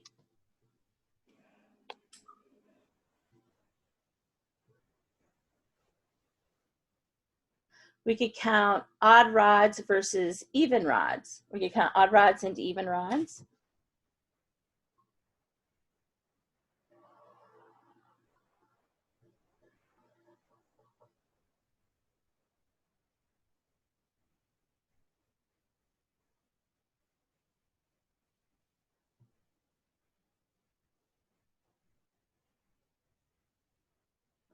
We could count, if white equals 1, we could count prime numbers and we could count composite numbers.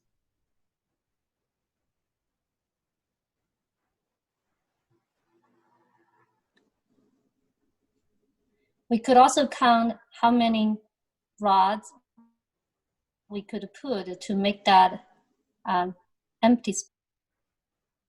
Oh, so we could count the number of rods that we could put here.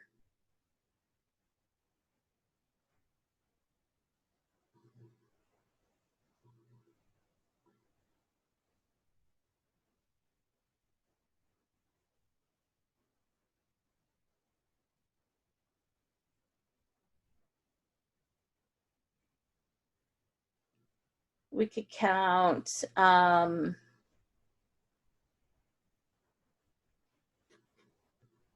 we could count the number of rods that are multiples. And we could count the number of rods that are not multiples.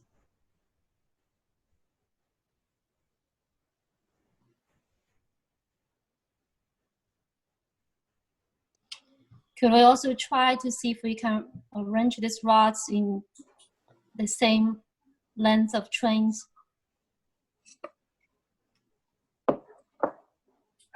Oh, so you want to try, well, that's under what can we move, and that would probably be a wonder question.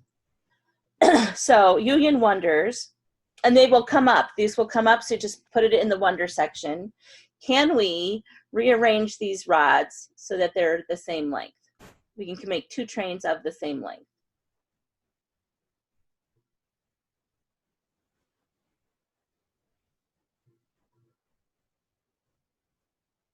So we can find out, we can see that this one's more, and we can find out by how much more. And then, like Yuyan said, the different ways to make it.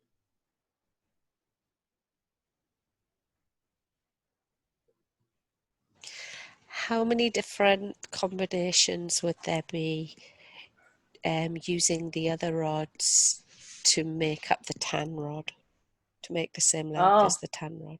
Right, so instead of finding how many different combinations we could do here, we could find out how many different combinations of the tan rod we could put here.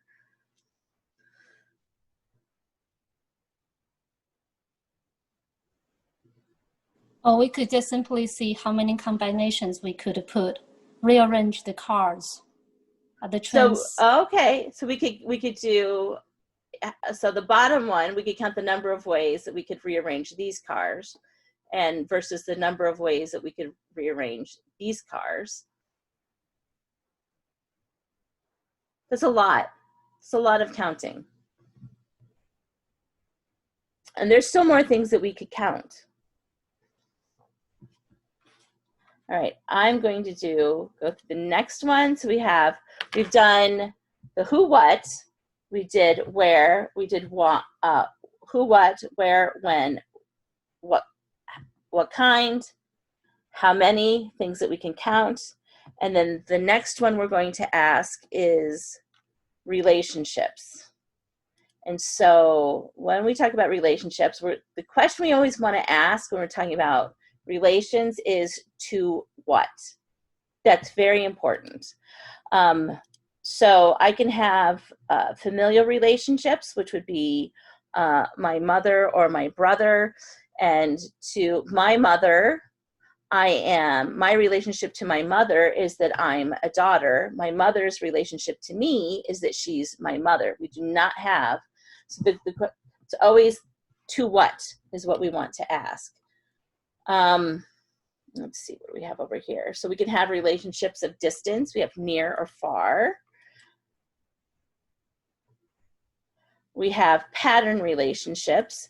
And then in math, we're going to talk about things like multiplicative relationships, additive relationships, fractional relationships, relationships of difference. There's others. Anyway, so we're going to go back to this image here and see if we can name some relationships.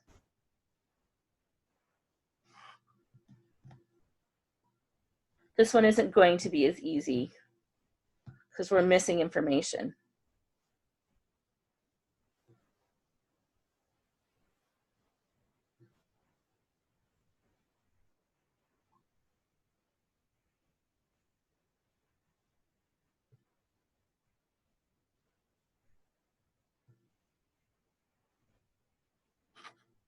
So I will say, I'll start, there's an additive relationship among the boys because we can say that there are 3 of them.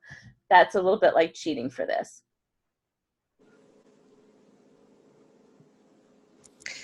I would say in relation to distance, they're close by to the swimming area. Yes. Or they're not swimming area, Maybe as the case would be. Or relate in relation to each other, right? Their positions, or no? You can do relationship to each other, yep. Yeah. So you have spatial relationship. Mm-hmm. So you can talk about, but we don't know for sure if they're friends. We don't know if we can assume they're friends, but we don't know that they're friends. We don't know if this is a stray dog or somebody's dog, which would show relationship. If we have a story, then we can do all the relationships that we want. We do know that there's probably an adversarial relationship with somebody who might be chasing them. Relationship of their age. Oh, that's good. So we know, by looking, we could assume that they're all about the same age. And we know for sure that they're all children. Well, we can't see his face, but I'm guessing they're all children.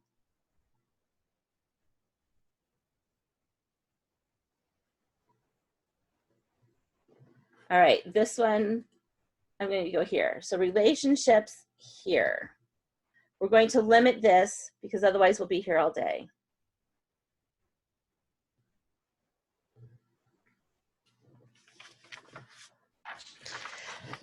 The red rod is smaller than all of the other color rods that we can see. It's the smallest. So red is, so, yep, smallest.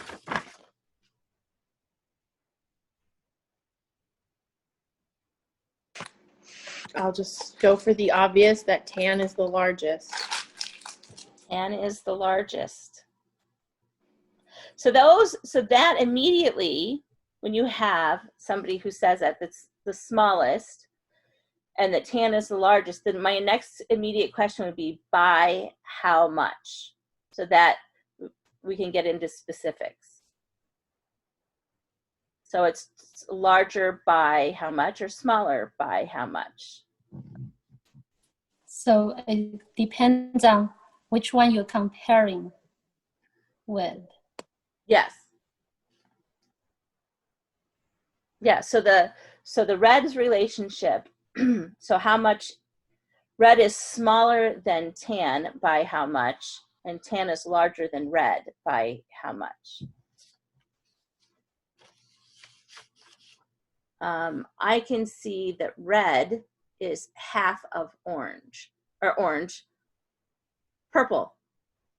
There's not even an orange rod out there.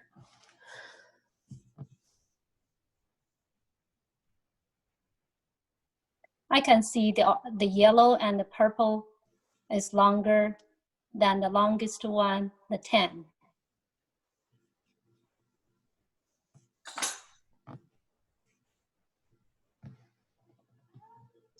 The pink and the two reds would equal the same length as the tan.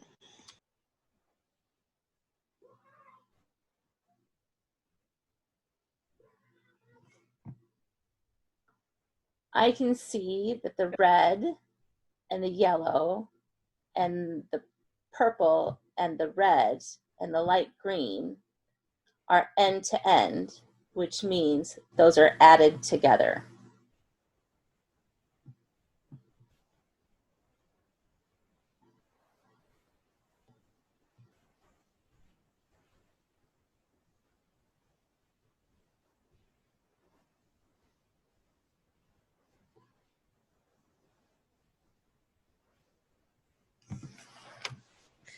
The red and the yellow and the pink, when added together, are the same length as the green and the tan added together. So hold on, I just want to make sure. She says, if this were over here, that these two trains are the same length.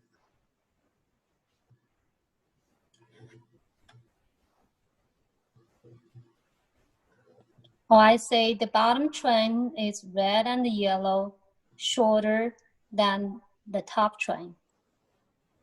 So I would ask you that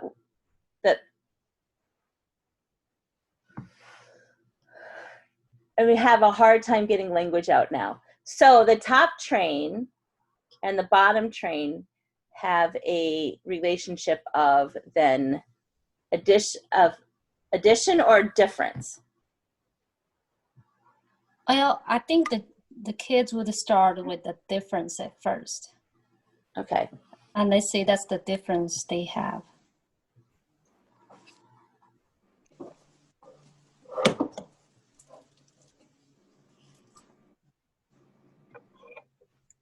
Does anybody have any questions on this one?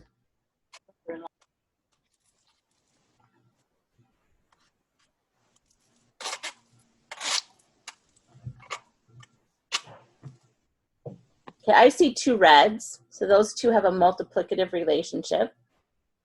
So one of multiples, and they equal, the two reds equal a purple. And so they have an equivalent relationship. So they're the same. All right. So do you let them rearrange that, or do you just ask them to observe without touching? So that depends. In the very beginning, we're going to, kids will rearrange.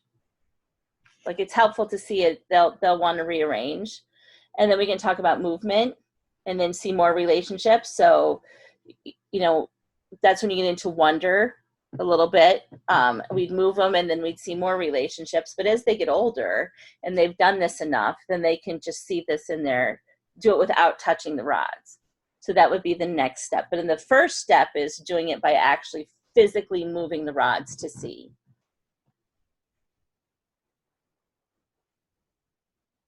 And that's how they, like, if you're, in order to be able to hold all of that information in your head, it's necessary, I think, for kids to handle the rods and physically move them instead of going straight for abstractions. It is the thing that's concrete that we're doing is actually not numbers, but the operations become concrete because you can move the rods and they behave like numbers.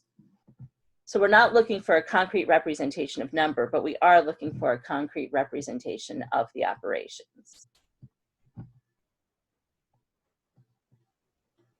All right, I'm going to move on past relations, and we're going to go to the very last one. So we did the who, what, the who, what, when, where, what kind, how many relationships. And the last one is movement, and these are going to be verbs. And so let's see. We've got run, walk, sprint, hop. You know, any kind of verb that you can come up with. We have give or take or laugh. And we have to spin, to turn, to rotate. Now we're starting to get into some math movement things. And then we're going to look for transformations. So most of you have probably guessed that what we notice they'll all be verbs. And hold on, where am I?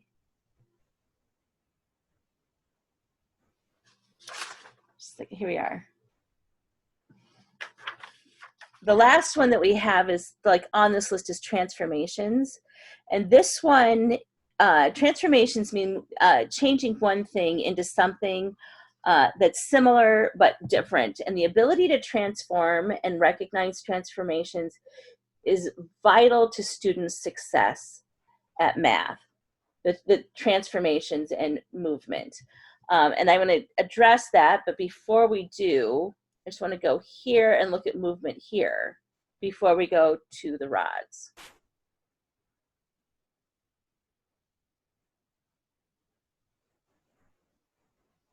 So obviously there is some movement here.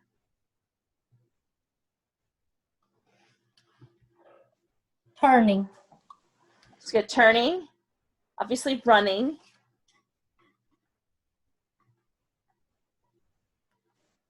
Biting lips. Yeah, we got some biting going on. Clutching clothes. We got clutching. There's some good words here. Panting. Our poor dog down here is panting.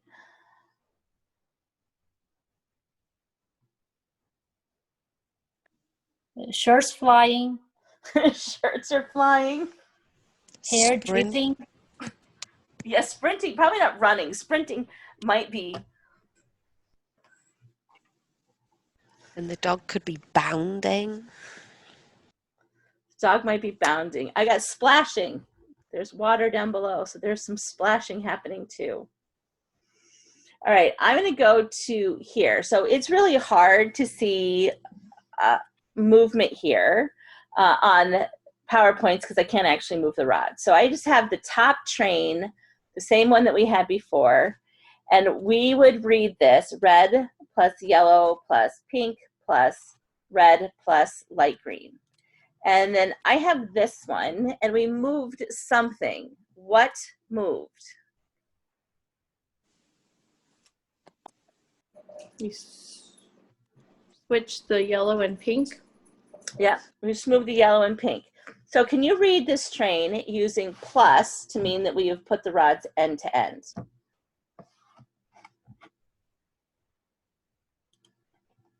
So this one was a red plus yellow plus pink plus red plus green. But now let's read, we've moved a rod, and now let's read our new train. So it's red plus pink plus yellow plus red plus light green. Plus light green. All right. All right. Now we have moved something else. What did we move? Red one. Keep And looking. Light green. So now I've ordered them smallest to largest. Yes. So let's write how we could write them now. There's more than one way to write this now. Two red plus light green plus pink plus yellow.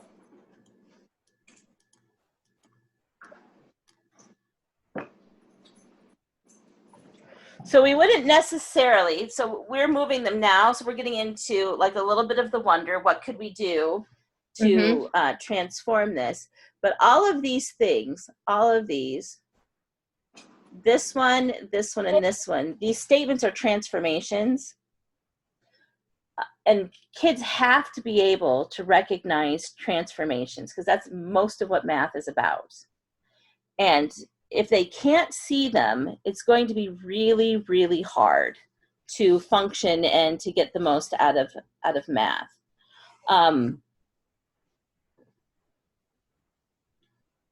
So a lot of kids struggle with the whole idea of transformations and recognizing them. And we're going to do a lot more on this next week, but we generally don't present students with transformations and then ask them to recognize them before they've had a lot of time to transform the rods themselves. And we're going to build up awareness slowly and give them a chance to explore the rods. So if you get into chapter 1 or in book 1 and you're in chapter 2 or chapter 3 and Gatenio has you do transformations, he doesn't spend a lot of time on it. He just expects you, he gives it to you maybe once or twice, and then he expects you to play a lot with transformations to help kids get an understanding of what's going on. And parents will always skip over this. It's like, oh, and I have to tell you, go back and do this. This is central to understanding how math works, how we get from addition to multiplication and fractions and how all of the stuff is connected. So we have to work on transformations. And this is going to brings me up to the last 2 ways that kids struggle with math or with cognitive skills. Ooh, look at this. And hold on. I've got to erase it. Well, I'll just go ahead and bring it out here. The last one is they have difficulty, one of the last ones is they have difficulty determining what stays the same and what changes. So what Forstein and then Equipping Minds called this was conserving constancies. So we want to, they can't tell so when they see it, everything changes. When they see change, everything changes. And they won't be able to notice that 2 + 3 is the same as 5. Right? You're going to have kids that it's going to turn into 5 or it makes 5, it magically becomes 5. So we have to be very, very careful about the language that we use. And this ties into blurred and sweeping vision because students have a hard time when they have blurred and sweeping vision, they have a hard time making distinctions. So they might focus on the 2 + 3 part and miss the 5 part. They might focus on certain parts of an object and miss other parts of an object. They will often have kids who have trouble with transformations and things that being able to tell what stays the same and what changes. They will often have an episodic view of reality. So for them, life happens seriously in episodes where what happens today or what's happening now has very little connection or relationship to what happened previously. So they have difficulty applying old information to new. Teenagers are particularly prone to this kind of thinking. Conserving constancies or noting what stays the same and what changes is a skill that we work on every single day in Gatenio. And it's the way that we expect our students to learn.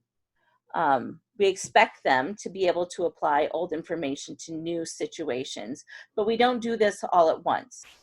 All right, and I think Gatenio is really brilliant here. he kind of treats this whole thing like a muscle.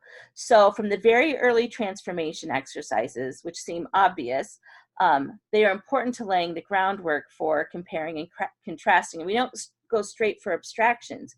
So instead, students physically move the rods and visually compare what stays the same and what changes. And they even do that as so far as like things that we write down. So we would notice how what we wrote down based on what we moved, what stayed the same and what changed. The last thing that we're going to add to our list of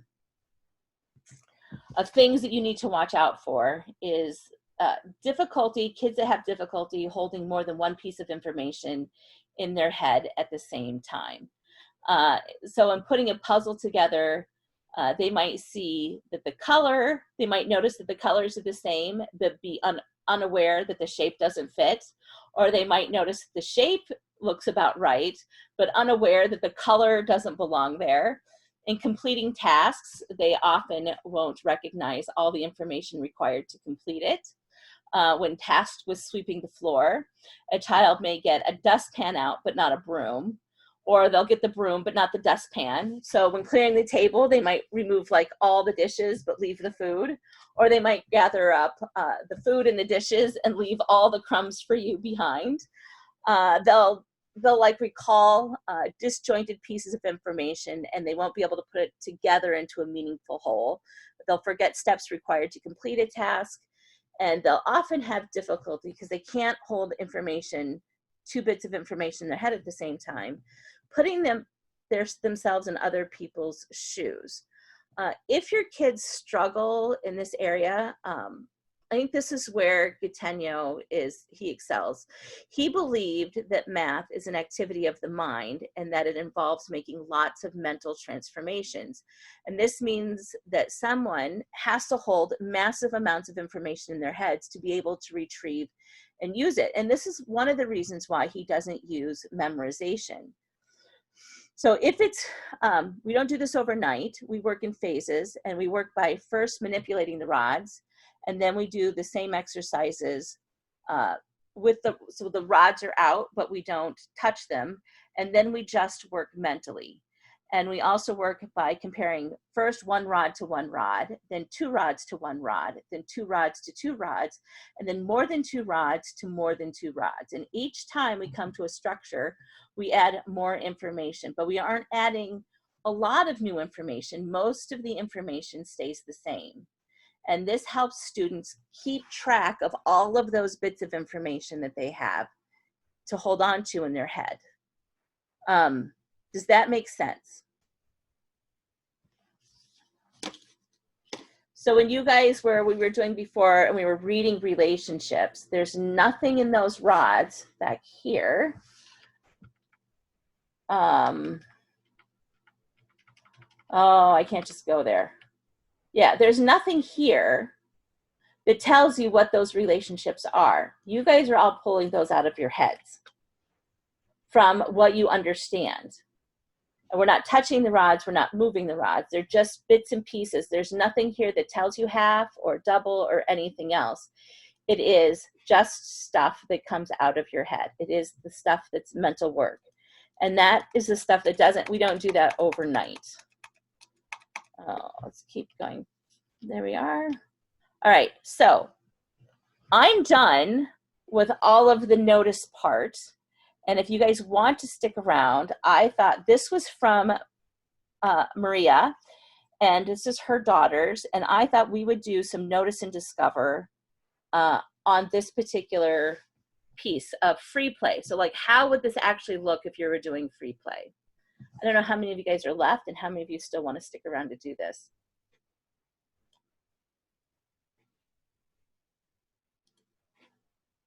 Who wants to stick around and do this?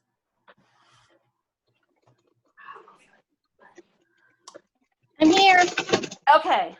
There's still quite a few people here. Okay.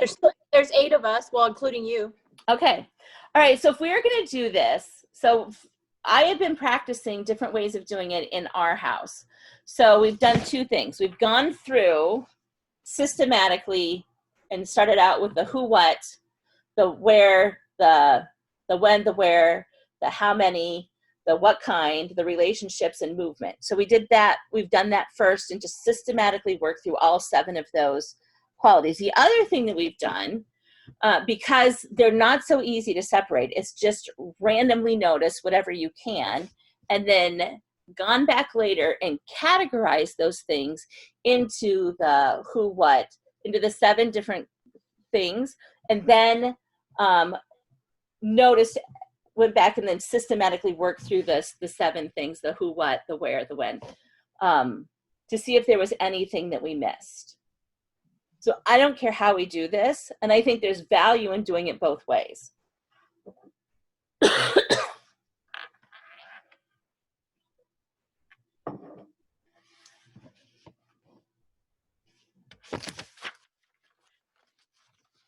What would you like to do?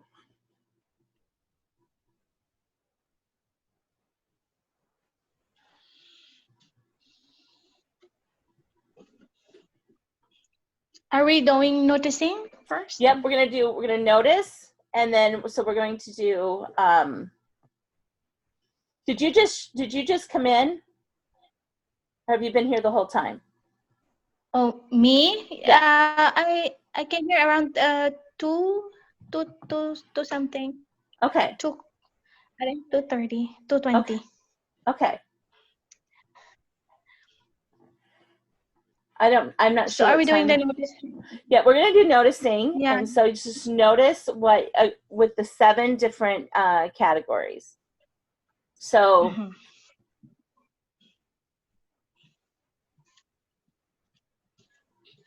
So we can do some let's do some who what's first. So I think that will help. So obviously I see rods.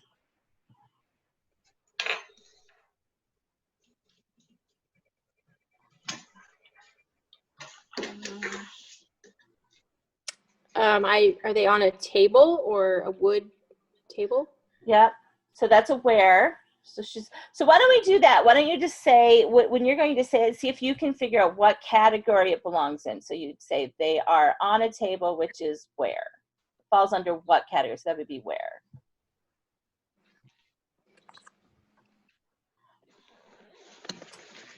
I see a tower here of 1, 2, 3, 4, 5, 6 red, 6 reds. So that would be a what kind, and a how many, and it would also be a what as a tower.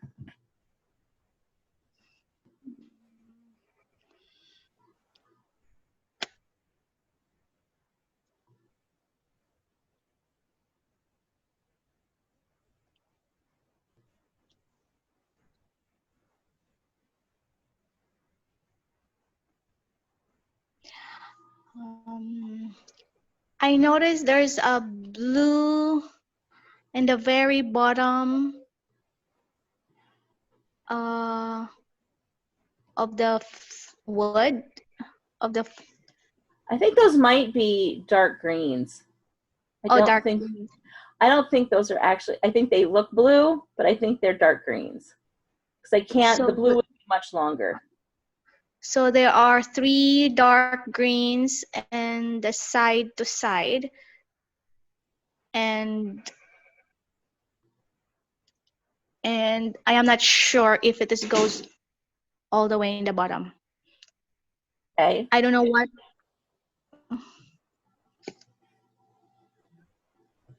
There is dark green in this 3 dark greens on the side and the left side, and in the right side I'm not sure if there's 3 of them. Okay.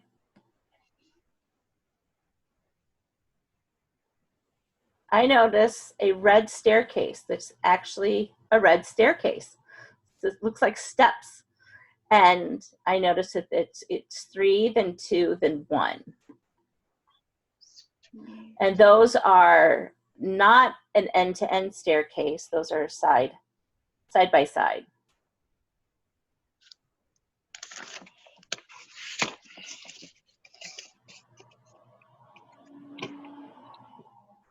So I'm going to do some whens.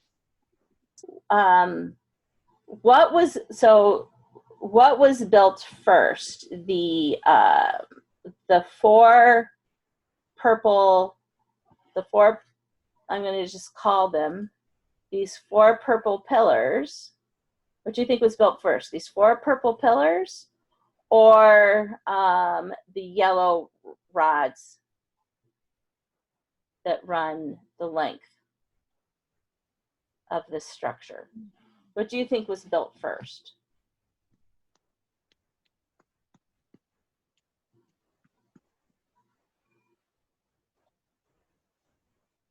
Which one? The purple or?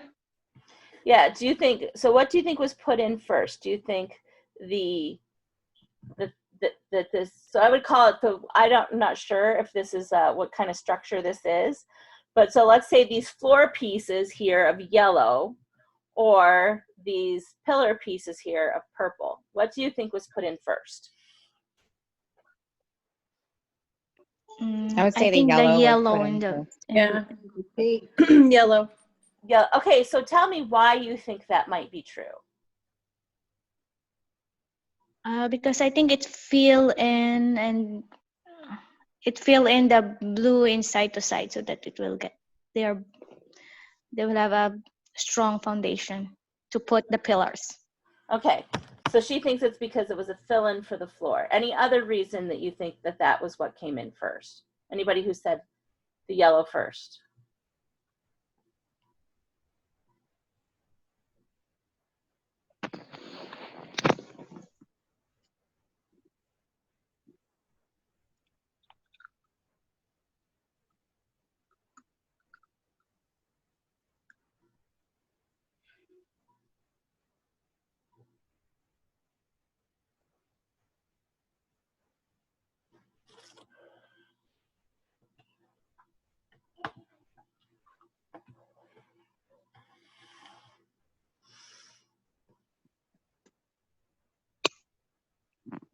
Any other ideas?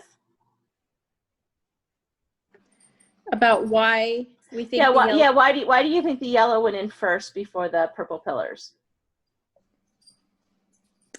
Because I think it would be hard to get them in there once you put the purple. Yeah, They might be prone to falling down. So if you have a child who's unaware of what happens, right? Like we can't make connections between past things that happened before and the cause and effect relationship. Those are good things to ask. And if you have a child who can't figure that out, like then you might have to practice showing that this is what's going to happen. Have them put in pillars first and then try and put in the yellow ones to recreate it themselves.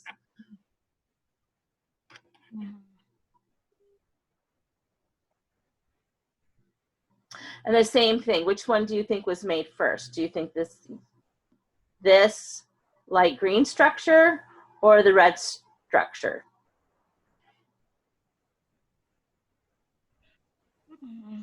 Well, the red structure is supporting one of those light green rods.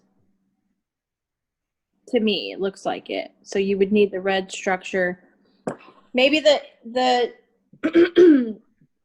the light green on top of the blue was there first, and then the red structure, and then that top green one was put after.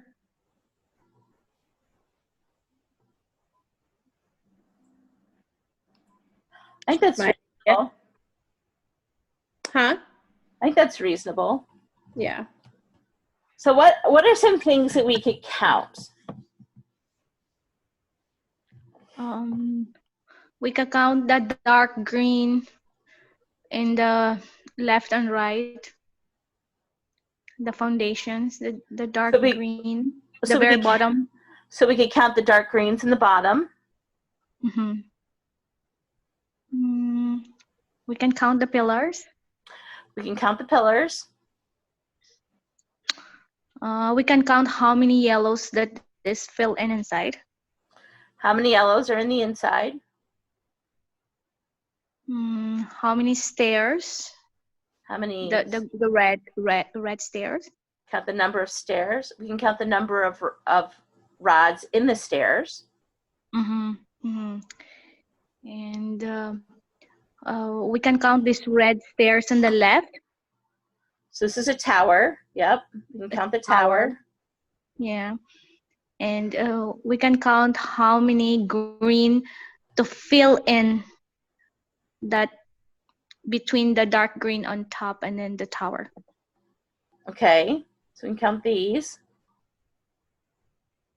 We can count. We can count the green. We can count the green rods. How many rods they fill in to support that tower and on the dark green on the top. These right here, right? Yeah. Okay. We can count total yellows. So we have yellow over here and yellow over here.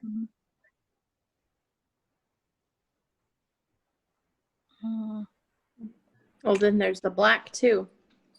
So we can count the black.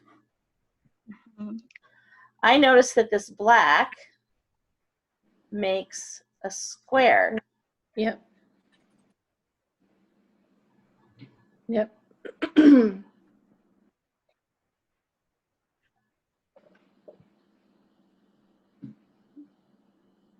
I notice, Well, that structure seems to make a rectangle. this here or this one? No, the other one. This? At least from the top for sure. On the top, Yeah. you can see. It's a rectangle. So math-wise, if we were going to do, if we had the knowledge, right? So if you have the language, we would know that this right here as a tower would represent 2 to the 6th. And if we multiplied, if all of these, if it were completely filled in, we would be able to figure out how much the value of this is.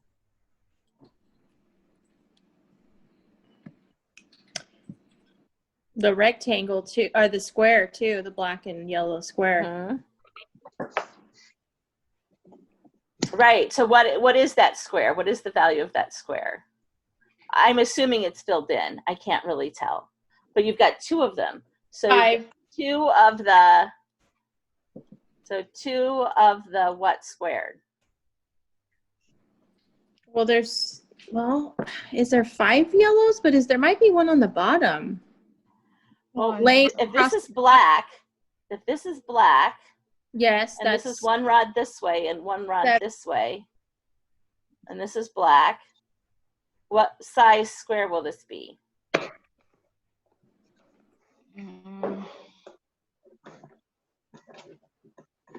Well, are we saying what the numbers are and all that? Yeah, give me a number. And then let's figure out if it really is a square. It looks like a square. Is it a square? You have to do this by reasoning. Well, black is 7. So we know from here to here is 7. And what about from here to here? It's 6. So this is 1. Right. And then I assume this is over here. This is 1. But I'm not sure if there's if this is black, if there's 2 blacks this way, I can't tell. Or if it's just shadow where this goes down, I can't tell. But if this is 7 and this is 1, the total length from here to this is 7. And then what's the total length here? 5. I don't think it's 5. Is Can't it 9? be 5. Oh, it's 9. It's got to be 9. Oh, yeah, it is kind of hard to see that with the shadows. Yeah, you've got a yellow going this way, and then I'm not sure what's underneath, or if it's filled in, or what that is. Yeah. Or it could be green. I don't know. So this one's 7, this one's 9. So it looks like a square to me, but is it a square? And what would that be, 50s?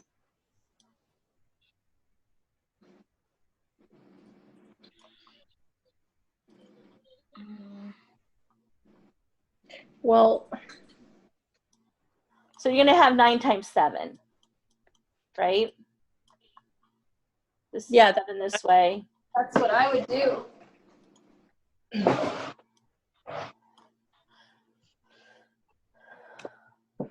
but It's hard from a picture because you're not, but there's a lot. I mean, there's a lot here to keep. So we've got this square here. We've got But this then- structure over here, Oh, which is, right. if there was another, we could put this one back up here. And then you would have, if there were 3, you would have a 3 by 3 by 3 by 8. But we're missing one brown, one tan. So you have a 3 by 3 by 8 minus 8.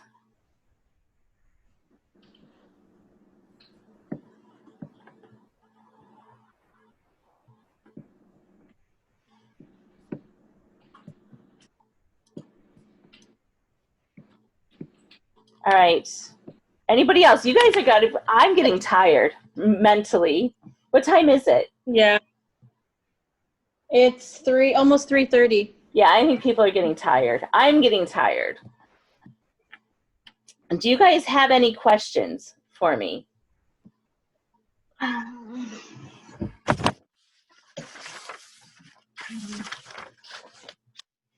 I don't have any questions, but I think I really need to practice these rods myself. Well, I can see how when you say, Sonia, to let the kids play, you know, like a little kid just made this, and then when you notice, like I see now what you mean, how all the things you can pull out of there. Yeah, if you follow the whole thing and how much can be counted. Yeah. Yes. That's why you want them to play with it first. And right, and then come back, and you don't have to tell them, but you can add constraints too. You know, I mean, like there is wonderful things about constraints. Everybody build a house. Everybody build a 100 face, right? But that's the constraint, and then noticing on the 100 face that you built, like what rods were used. You know, there's lots of stuff. There's always stuff to count. There's always things to notice. You know, So if you're Sonia- having trouble with if you're having trouble with directions, I mean, like what's next to, what's above, what's to the left, this is chock full of stuff if they have spatial awareness problems of things to notice. Yeah, there's a lot of value in doing this, playing and noticing. Yes, yes. Where can we find the different categories like written down? Are they in Gategno's books? They are not. This was, so what happened and how I came up with those is Gategno doesn't do it. He leaves it very squishy. Very squishy. So it wasn't until I went to the Equipping Minds conference, and I will make up a list of this stuff for you, but Lacey has, Lacey, because she's brilliant, made this wonderful packet of worksheets for kids, or mostly for moms to work through it first. But when I went to the Equipping Minds thing, the people at Gloria Vale are the ones that said, hey, you need to go look at Forstein, because he does basically Gategno, only like it has more clarity. Like, and even when Forstein does it, he doesn't put in the categories of things to notice either. It's pretty squishy.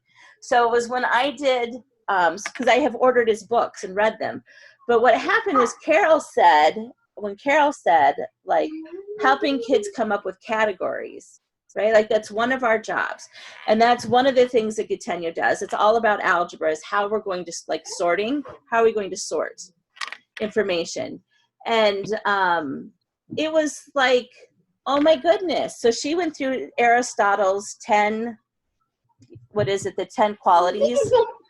And I was like, well, these are just this, if we could do the Aristotle's 10 qualities, we can, if we really want to, but there's that whole group of questions that we learned when we were little kids, which is that everybody knows. So we don't have to give it new names. It's just the who, what, when, where, what kind, which one, like all of that stuff that applies to grammar, that applies when you're writing a story, all of those same questions. And as soon as I heard, like when she said the categories, I was like, duh. Like, I don't know why I couldn't have, why did it take me, what are we, like year 7 to figure this out?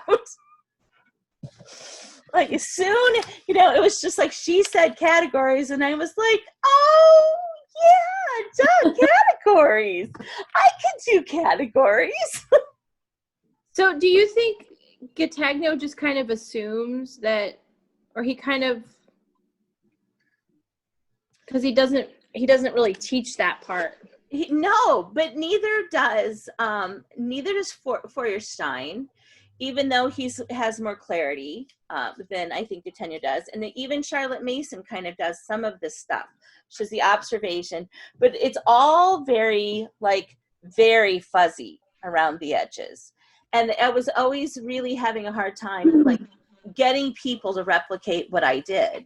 Mm-hmm. And as soon as, and I don't think it was, I think people make assumptions.